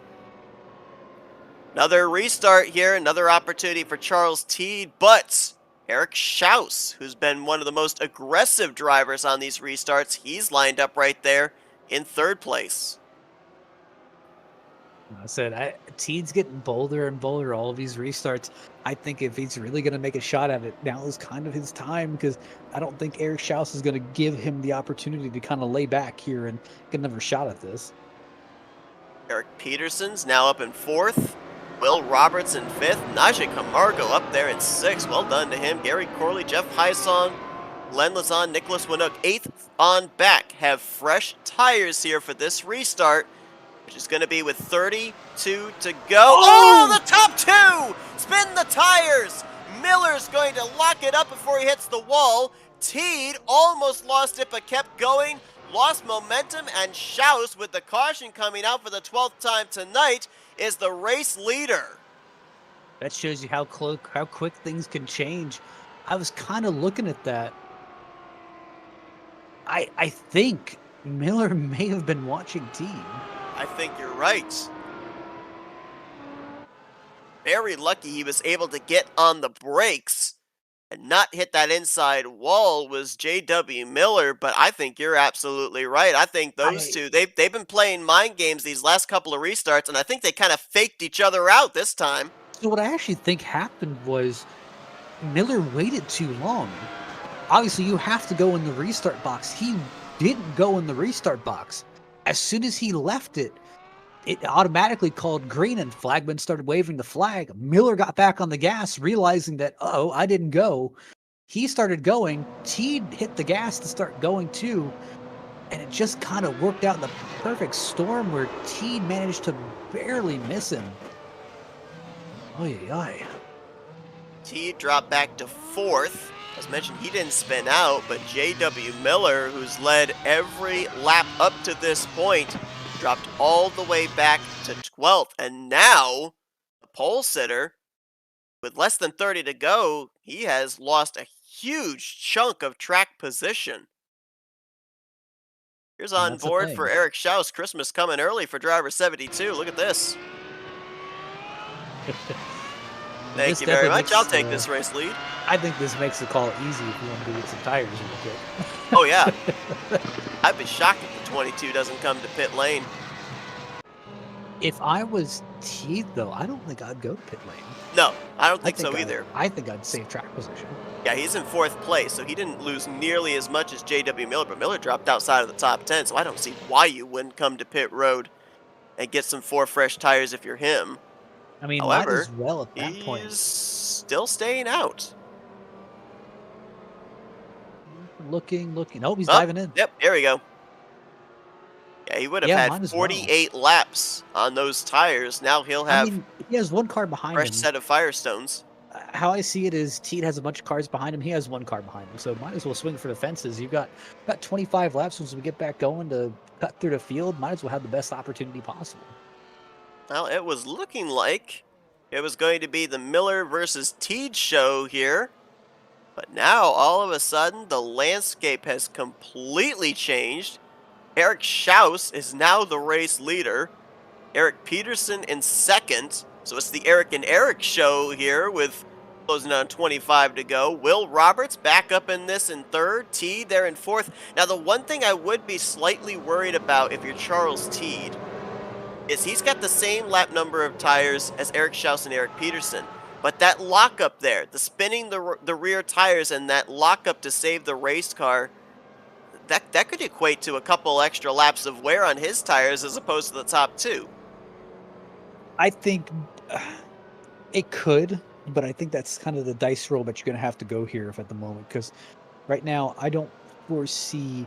I think the J.W. Miller risk is something that he had to take because right now he's in a really bad situation. There's really no upside to him.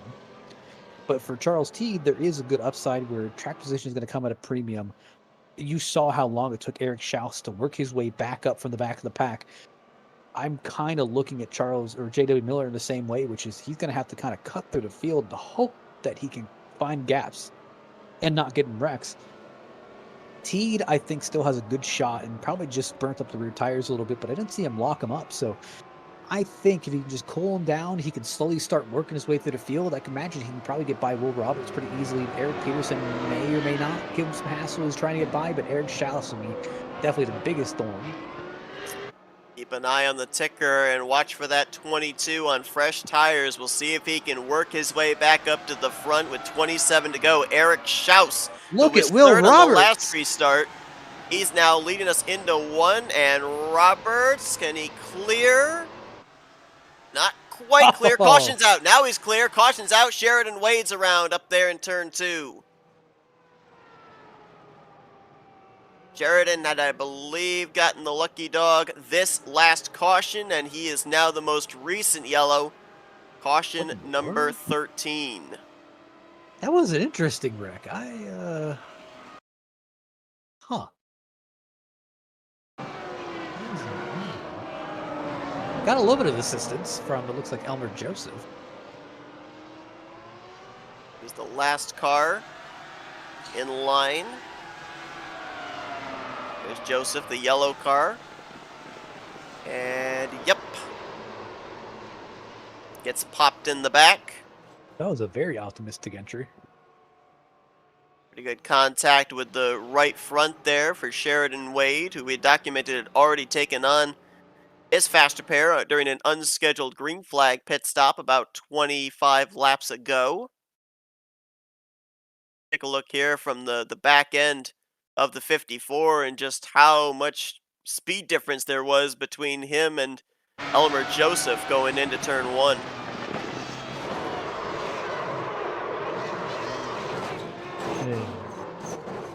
Well, I say, as you see the laps wind down, that desperation starts getting higher and higher. And you know who hates to see these cautions late? Big J.W. two. Miller, because he can only, under each restart, depending on the length of them, can only pick up 1 or 2 spots. He needs a lengthy green flag run to be able to start picking them up and putting them down. The other thing I think that's a detriment for J.W. Miller as well, yeah, he's got the fresh tires, but the problem is, not only is this a track position track, we've already talked about that. You mentioned about Eric Schaus and his lengthy fight to get back up here to the front. But J.W. Miller has spent the entire race out in front. Aside from some lap traffic, he's not had to really deal with making passes, figuring out what other lines he can run. He's been able to have whatever line he chooses going into a corner for most of this race. Now he's got to change it up. He's got to kind of get used to what his car is going to handle like when it's back in traffic. I don't know if you can necessarily learn everything you need to be able to make forward progress in 23 laps. I will say this car, and really any car, handles like a totally different beast when you're back in the pack. And I swear that as soon as you're back in the pack, this car drives the worst in the world. I swear it never turns, it never does this. And that's just how it goes, unfortunately. Well, Eric Schaus coming off the runner-up finish last week at Michigan. Second in the points to J.W. Miller by 12. Might be able to, based off of him running in the lead, and J.W. Miller back in 11th. May be the new points leader heading into Phoenix in 2 weeks' time, but still, we've got 23 going on 22 laps to go here. Well, actually, off. Thought we were going to be going green. I thought I saw the lights out atop the pace car, and then they were back on. So I think they added another lap of caution there, potentially. Yeah, looks like Now lights the are lights off are now, out. so yeah. Entering 1.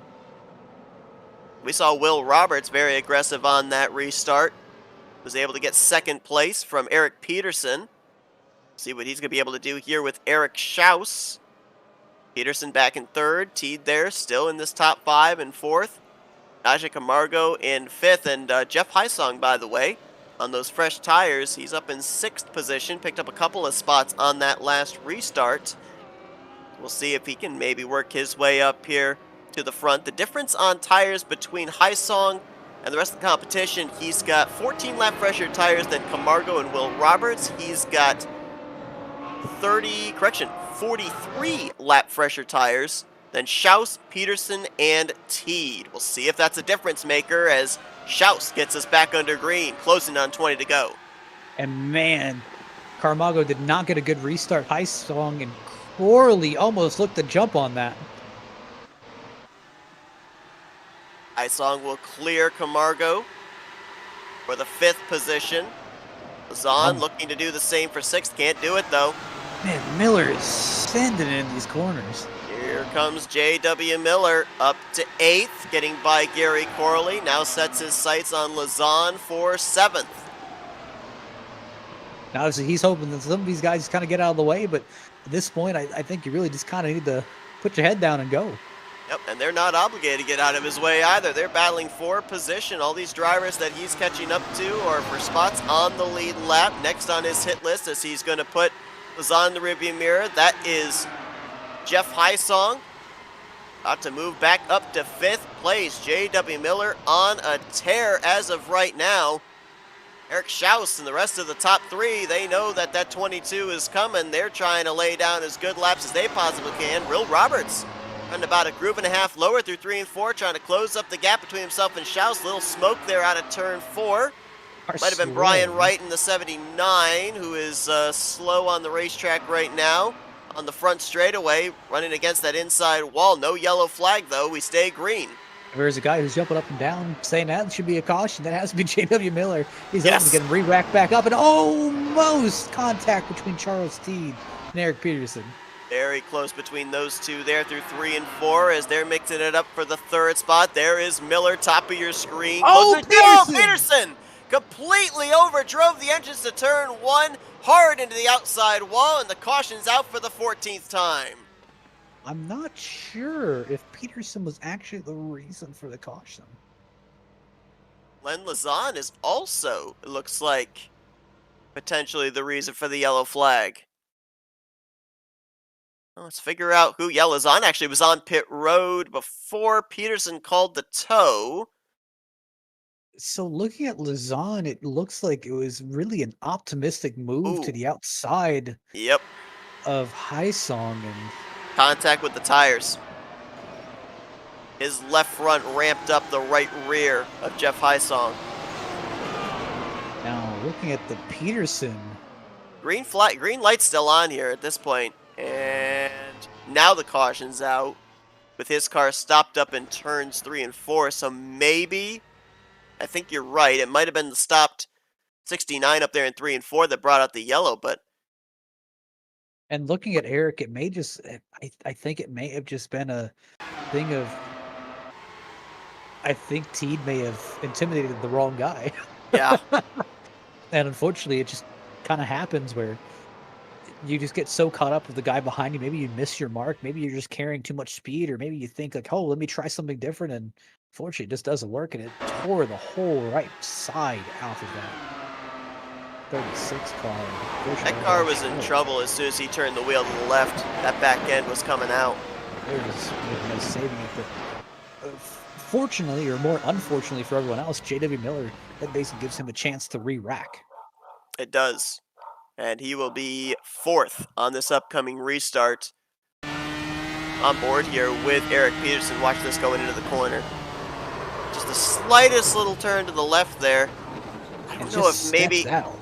Yeah, it's hard to tell from even from the in-car cam if maybe his left front hit that seam.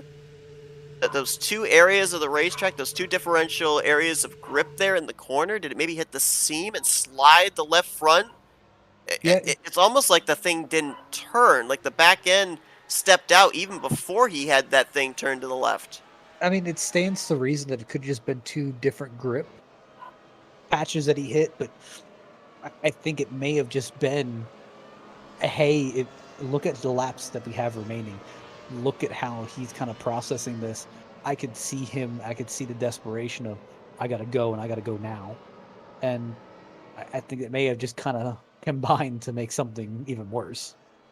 Well, Eric Peterson, the good news was he still had a faster pair available. The bad news was that wreck took place up in turn 1, at the furthest you could get, with the exception of the front straightaway from pit road entry, and he was not able to drive that thing back around, had to call the tow. So accounting for the amount of time it would take for the tow to bring him back to his stall before he could take service, he's going to fall 2 laps down. He'll then be able to take on the faster pair, but the damage, both figuratively and literally, is done. And that's such a tough break for a driver that was running up there in the top 5 really the entirety of this race.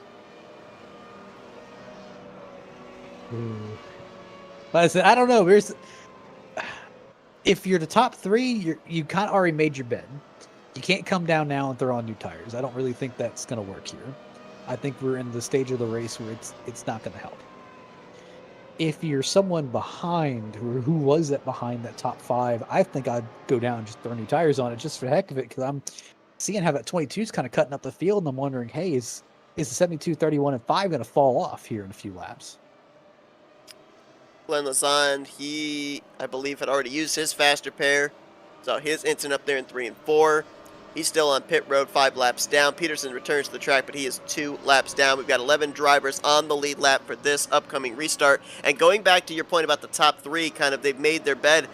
Another thing is, too, if anything that we've learned from what we just saw there with Peterson and what we saw earlier with the kind of mind games going on between Charles Teed and J.W. Miller, if you're Schaus, Roberts, and Teed, you can't drive defensively against the 22, or else you're probably going to mess yourself up. You just got to run your line and hope that it's enough to keep the 22 at bay. Roberts sends it up there on the top. Will has been one of the most brave drivers here on these restarts, and he is not afraid to stick it. Oh, to the inside. Is he going to stick? Stay. Oh, he had to lift out of it. Oh, saw the back end wiggle there. That lost him some speed off of 4, and now he's got to go back to defense mode against Charles Teed, who's got his hands full with J.W. Miller. Schaus started to pull away. Ooh, I think the 22 jacked up the back of the 5 there through 1 and 2. They gave Charles Teed enough of a love tap to say, hey, we need to get going. And he opened up the door for him. Miller's there on the inside of Charles Teed. Can he clear him up off of turn 4? Yes, he's clear right now. Now sends it down into turn 1. He trying to fight back, but he just doesn't have the tires to do it. Now it's going to be Will Roberts who's going to have to deal with the 22 car, and he's only about a Carlington and a half behind Eric Schaus. Now he sends it in on Schaus into 3. I think that was more of a defensive move to kind of keep Miller behind him, so Miller couldn't drive past both of them, but I don't know how long this is going to last. Remember, we do not have overtime cautions here in this series. The race he goes could even end lower. under yellow. Wow. Aye. I think if we get around 4 to go and a caution comes out, the race would end under the yellow flag. We run only the scheduled distance, so there's still plenty of time for these drivers to race it up. Maybe a caution to mix things back up again for another restart. Tough break for Glenn Lazan. He's back in the garage area. Going to finish 13th here tonight. Another driver that was running so well, so consistent. And there is the caution. Sheridan Wade has looped it around on the front straightaway. The whole front wing taken off of his 54. And we're getting ourselves a restart with less than 10 to go. I could definitely tell Will has kind of put him in a box. Will ended up putting put J.W. Miller in a box, but I'm kind of looking at this and saying, I have not seen anyone all day today run on the bottom line, like actually on the bottom line, and that's the first person I've seen run that line. I'd be scared. Joseph Morales got a slight piece of that right there. Also seeing Gary Corley was involved in something. I thought he might have been in this same incident, but apparently 2 separate incidents. See if we can find out what happened to the driver of the 7. Oh, he was already on pit road prior to the Sheridan Wade incident off of turn 4. Oh, he went around off of turn 4 as well. This didn't bring out the yellow. And he got a pretty good shot into the inside pit wall right there. Wow, very lucky that thing stayed pointed straight and kept moving forward. Otherwise, we probably would have had a yellow. A lot of damage there to that left front suspension. Left front tire, the tether kept it at least attached to the race car. I can't tell if these restarts are going to hurt or help Eric Schaus and Will Roberts, where obviously that it lets Schaus control the restart, kind of lets him decide when we go, and it does help bleed off laps here. We're at lap 144 of 150, and again it ends, so I think realistically if we get one more caution, that may be all she wrote. Could be. I think we've had, what, 3-4 laps under pacing each time? I think it's been about 4 laps, pace laps, under each caution period here. We still got lap machines as well. I don't know if that takes into account an extra lap of pacing or not.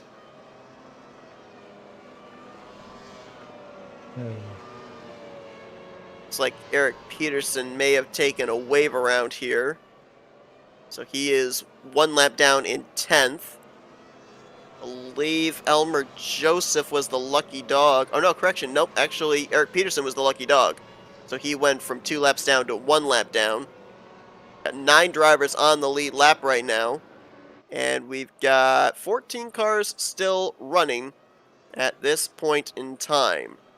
It's going to be less than 5 to go here with this, I think we can safely say, final restart of the day. And Eric Schaus trying to be the second driver to pick up a checkered flag here in the debut season of the FART NDCar series. Trying to do it here at New Hampshire. I think of it like this. So, really what Eric Schaus needs to do is he needs to make sure that Will Roberts doesn't get the better of him on the restart, because Will really has these restarts down. Like, scarily down.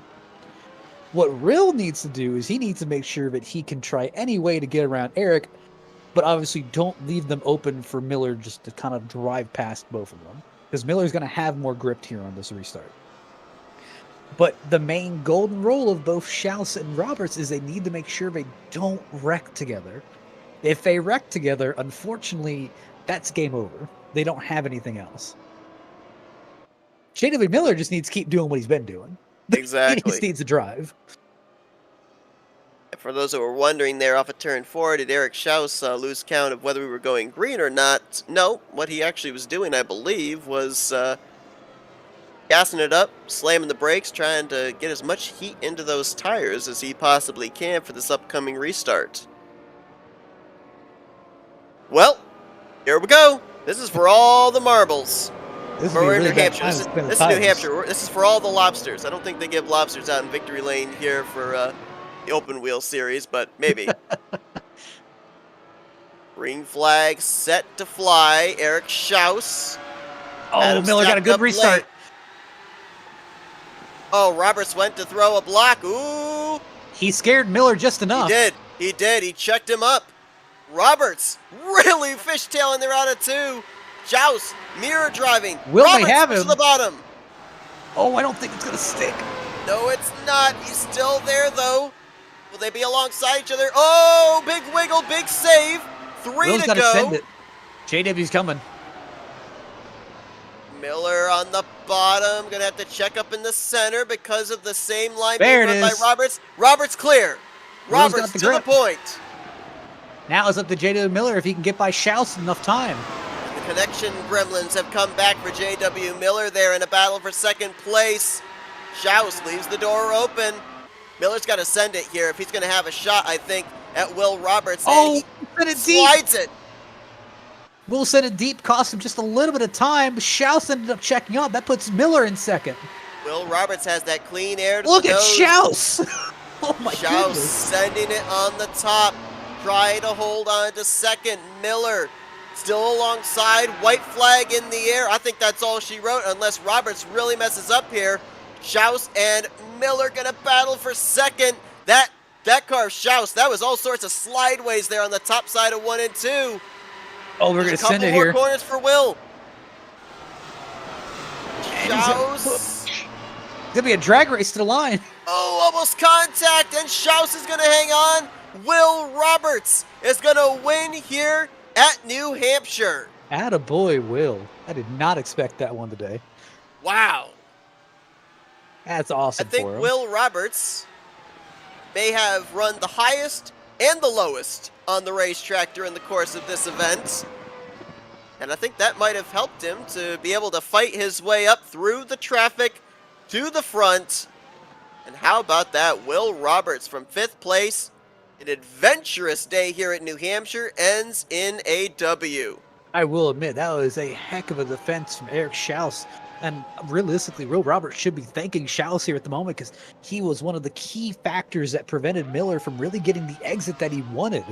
I think if Miller would have gotten that higher line a little bit earlier, he had a chance to track down Will. Last week, a 10th place performance at Michigan. And today, P1 for Will Roberts. Talk about early on in the season. The good finishes, the wins. it gained you a lot more in positioning in the point standings than later on in the season when everything starts getting spread out. So it'll be very interesting to see where Will Roberts will be standings wise, how far behind J.W. Miller he'd be for the overall points lead. I'm assuming J.W. Miller with back-to-back podiums, he'll still have the points lead heading into Phoenix in 2 weeks' time. But here is a look at the, well, I think it's safe to say, survivors here today as we take a look at the finishing results. And yeah, credit to Eric Schaus there. I mean, he got 50 lap older tires than JW Miller. He had the preferred line though. He had the outside line. He had the better momentum to the center off where JW Miller did not. I don't think the fresh tires helped him with that scenario. So the fact that Eric Schaus was able to keep JW Miller at bay and deny him a runner-up finish, that was very impressive by driver 72. And then he soldiered on all day long, holds on to that fourth spot. Jeff Highsong used the fresh tires late to get up to fifth. And then look at some of these guys here. You have three of those drivers that finish inside of this lead lap top 9. They were a lap down at some point in time. Camargo, I think, was 2 laps down at a point. Yalkeman was 3 laps down. And Elmer Joseph was a lap down. And they all finished on the lead lap inside of the top 10. And I'm just kind of looking at it here. It was a great recovery by Miller, a kind of a good recovery by Teed too. He had the potential to lose a lot out of that.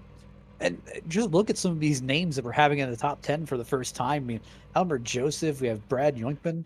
Same thing, like seeing Nicholas Winook doing good. Yes, great run for him. I don't think that car ever fell off the lead lap. He was up inside of the top 10 the entirety And of the second half of this race. We didn't really mention him too much, but he was always there, always fighting. Eric Peterson, albeit a lap down, going to get a top 10 run here today. And then look here at the remaining drivers, and Gary Corley, Sheridan Wade, and Christopher Bryan. Yeah, they had their ups and downs here today, but they finished this race in 11th through 13th. Glenn Lazan was the last driver to finish out of the race as he had a good run going and was caught up in a late race incident. Brian Wright, Joseph Morales. I believe Morales actually was running at the end of this race as well, but he had had early issues, had a long, lengthy toe, and so he was just kind of vulturing his way up into the top 20. A couple of drivers that had some first starts here tonight, Brian Wright and Thomas Shannon McConnell, and then boy, tough break for a couple of some heavy hitters that we probably would have expected to see up there at the front the entirety of this race. A.J. Hobson back there in 19th. Matt Wagner back in the 20th position. Luis Gonzalez Nunez, I think, is one of the big ones that jumps out there. Nunez, a former winner here in the Dark Horse Racing Series at New Hampshire. And also Jim Brooks. Remember, Jim Brooks ended up finishing runner-up here a few seasons ago in the Dark Horse Racing Series at New Hampshire. So a couple of drivers that have very good numbers at this particular track did not get the runs that I think they were expecting here this evening. Absolutely. And I think we've got all three ready for an interview if you're ready. All right, so let's see if we can kick things off with the guy that brings it home third place here tonight, coming off of his victory last week at Michigan. Let's see if we can dial up J.W. Miller. J.W., Matt, Rod, and Seth up here in the FRM booth. You got us? Yes, sir. All right, well, I'll tell you what. Tonight, at least in the early going, looked a lot easier for you than the fight you had to put up to get up to the front late at Michigan last week. However, bit of a restart screw up there, dropped you way back there, and had to fight and claw your way in the latter portion of this race to get back up there into the podium. I was bringing up the fact that with spending as much time out in front as you did, might not have prepared you for what you had to do to be able to fight your way back up towards the front of the field. Was that the case, or was this car just fast enough in traffic as it was out in clean air? It was definitely fast enough for us in traffic just because, we were able to run that bottom line pretty nicely while everyone else was kind of up a little bit higher in the lanes there. But, yeah, no, the clean air was definitely king for this racetrack, for sure, as it usually is here. But, yeah, no, had a little bit of a mishap with the restart, started in the wrong gear. So that kind of screwed me up a little bit. Luckily, no damage though, and we were able to stay on the lead lap and just kind of worked our way back through and got a podium out of it. Well, I said that was one heck of a drive. I don't think, besides that little blemish on the restart, I don't think you have anything to be disappointed about. And I one of the burning questions on my mind was if you actually managed to get around Eric Schaus just a little bit earlier and had access to that top lane, do you think you could have tracked down Roberts? I think both of them were super fast. I mean, Chelsea was getting some really great runs out of the corner that, we were almost completely even. So even if I would have gotten around him, I'm sure he would have came back at me as well. So yeah, no, it was just really close racing between, the top 4 or 5 guys there at the end. We were all really close. Obviously, you had a very strong car here tonight. You're going to be taking the points lead into Phoenix in 2 weeks' time. Another track that doesn't have a whole lot of banking on one area of the racetrack. So, is there anything from tonight's race here at New Hampshire that you'll be able to take and apply with this car at that upcoming track? Yeah, it's definitely gonna be interesting. If I can just take a look at the schedule here. Yeah, Phoenix. That's definitely another interesting track. I'm not sure. Are we running the newer version or the older I think it's 2008? the new dogleg version. Okay. Yeah, then yeah, that should definitely be exciting in these cars for sure. Definitely, turns 1 and 2 now at Phoenix. Quite a bit like New Hampshire, so definitely going to be able to carry that. I always struggle in turn 3, so that one's going to be interesting. Try not to hit the wall there for sure. But Phoenix is another 1 mile track that I really enjoy racing on, so it's going to be interesting. Hopefully, we can get a few more green flag laps in. Hopefully, some guys can get in some more practice now that we kind of have an idea of just how difficult this car is going to be on these short tracks. Well, great way to start out your season. Back-to-back podium finishes here. Congratulations on the job well done here tonight. As Matt Rudd said, heck of a drive there in the closing stages. Before we let you go, the floor is yours for thank you sponsors and shoutouts. Yeah, thank you guys as always for broadcasting the league. We got a great group of guys here. I think this race is not necessarily, it's the second race of the season on a really difficult track, so I think that we're going to bounce back and really be able to have a lot of good racing this season. But other than that, thanks to Team Watson Racing and Martin Sports for everything they do for me. And yeah, thanks to all the Dark Horse League admins for putting on a great league. Strong car tonight, led the most laps, brings it home third place this evening at New Hampshire. That's J.W. Miller. Congratulations once again on a good run. Enjoy the off week. We'll see you in a couple weeks' time in the desert at Phoenix. Thanks. And let's see if we can dial up our runner-up finisher here tonight, Eric Schaus. Eric, it's the guys up here in the FRM booth. You got us? Hey guys, how are you? I'll tell you what, you drove the wheels off that thing and then some in the closing stages of this race, trying to hold off those fresher tires behind you, but you had quite a mountain to climb in the very early going of this race. Rolled off the grid from third, a couple of drivers up in front of you spinning the tires. You had to take the faster pair on early and then claw your way methodically back up through the field, but up there when it mattered at the end. So we saw how difficult it was to pass here. Describe that adventurous journey from the start of this race up to the end. Well, like you said, it wasn't really the best start. Pretty much put me at the back of the pack right away, and from there, no faster pair. It was just try and stay clean and let people crash in front of me, and use the attrition to just let me towards the front. And eventually, I got up there, and from there, it was I could start to race a little bit. I think I made a couple passes on track, which was nice, and yeah, I don't know. The cards just happened to fall my way. After a bad start, I got lucky and just started fighting near the end with some old tires and did my best to hold on. Touching on that, you were an absolute madman on that last restart. I mean, obviously, you did lose position, the Will, but defending off Miller for really the last 3-4 laps on older tires when he was on new tires. How in the world did you pull that off? I I got lucky. I mean, the outside line was the strong line. So if you could send it in there kind of hard, as long as you didn't overshoot it too much where the car started pushing on exit, you could usually hold off the guy in the inside. And I think JW is being a little passive. Going into 3 is where I really got him on one of the turns. I think he basically passed me and cleared me. And then he braked early into 3, and I decided to just send it because worst case, I was going into the wall, and that was fine with me. So, risk reward, and it paid off.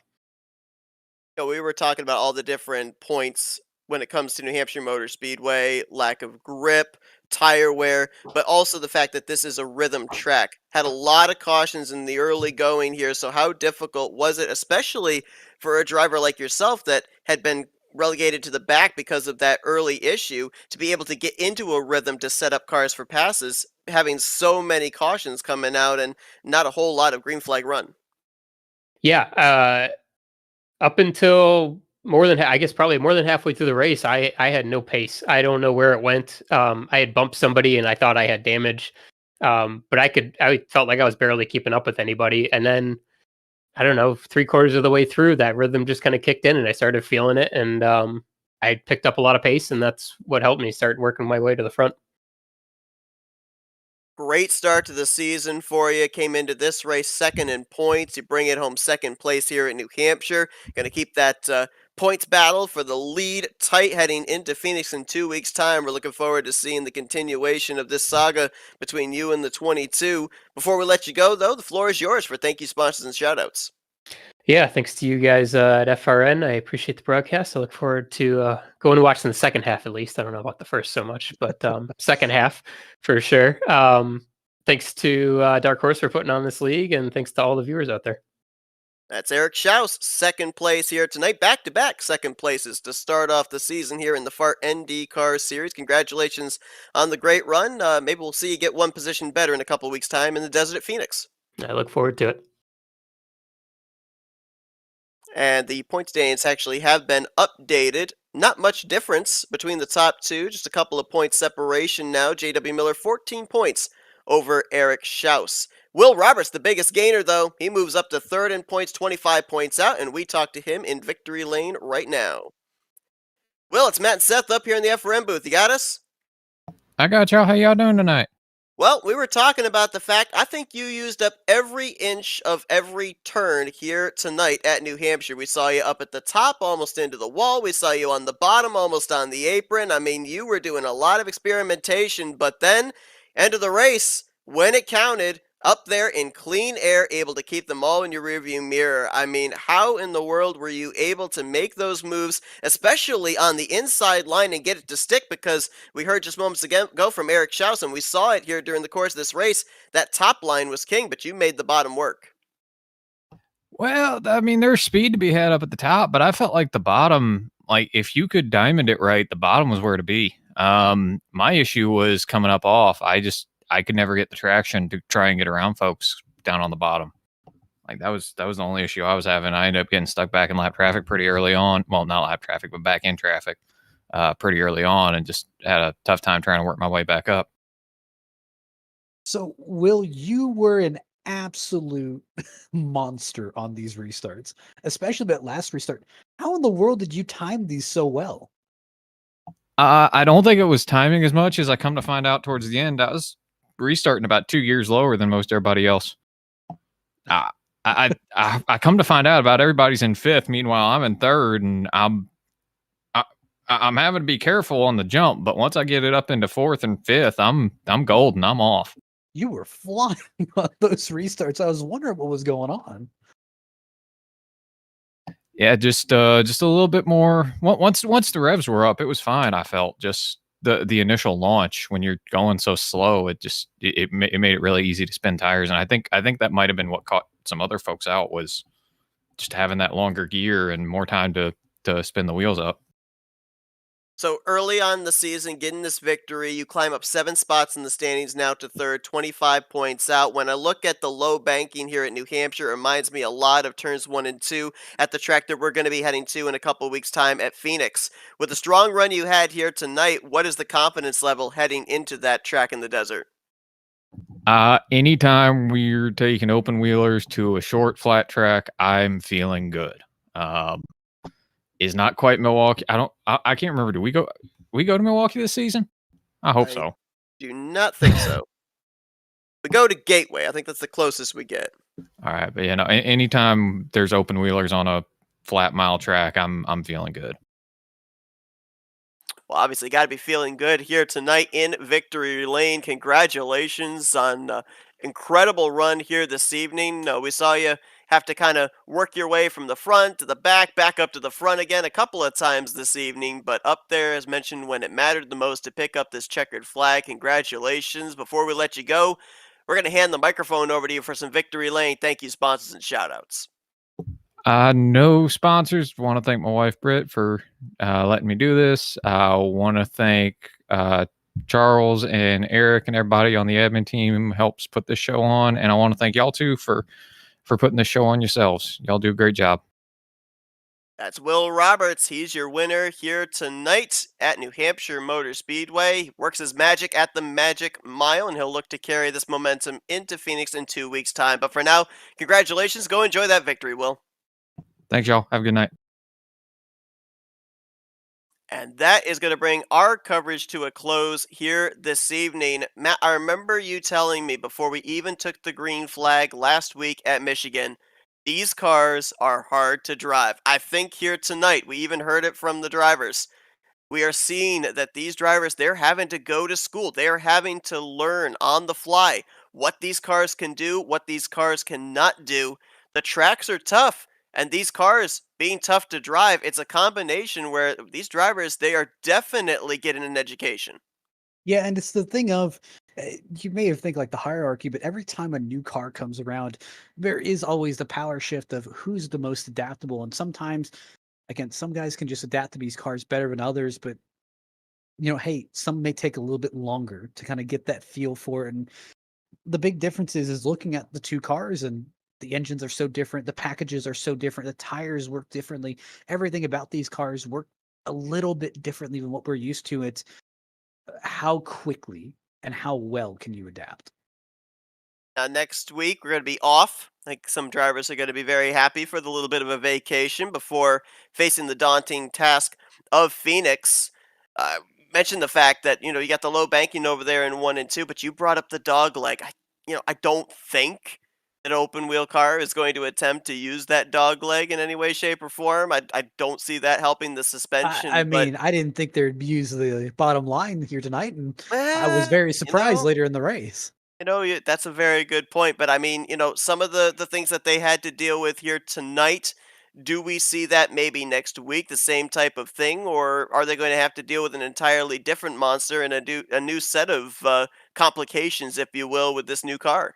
I think reasonably they'll be able to take what they've kind of learned this week and apply it towards next. Where yes, it will have to be a little bit delicate on throttle. The turns are a little bit tighter at Phoenix, or at least in my opinion, they're a little bit tighter. But it also comes with its own kind of risk of challenges. But I think that everyone in the field is going to kind of take this lesson here that we've learned today of okay, well, we need to be a little bit more gingerly than we thought. And they also may take a little bit of again, heard about what Will said, where again he was restarting in third instead of fifth. Everyone else is playing a lot more conservative game. Hey, add in 2 weeks, some guys are going to get some extra practice in, try to get a better feel for his car. But when we finally get to Phoenix, there may be some guys who are willing to roll the dice a little bit more. Absolutely. Well, it's going to be very interesting to see with the combination of the speedway racing at Michigan and the short track racing here at New Hampshire, how drivers will approach Phoenix in 2 weeks' time. That'll be on May 21st. Excuse me, when we'll be continuing on this season of the Fart NDCar series. I got to remember to swallow before I talk. But we hope that you guys will join us for that. The green flag will fly at 8 p.m. Eastern Standard Time. These drivers going to enjoy the off week. We'll be enjoying the off week and then be right back at it in the desert. But Matt, it's been a good one here tonight. An exciting final shootout here at New Hampshire. And I appreciate you joining me in the booth for it. Oh, as always, it's always a blast. Well, we hope you guys enjoyed our coverage here tonight. Again, we'll see you in 2 weeks' time at Phoenix. Congratulations to Will Roberts on the victory here this evening. For Matthew Rodriguez, I'm Seth Cole. We'll see you guys in 2 weeks as you've been watching another broadcast courtesy of FRN, the Flat Out Racing Network. This broadcast is the copyrighted work of Flat Out Racing Network and may not be rebroadcast, retranslated, or used in any form without the express written consent of Flat Out Racing Network and iRacing.com Motorsports Simulations. Flat Out Racing Network would like to thank you for your support, and we hope you enjoyed tonight's broadcast.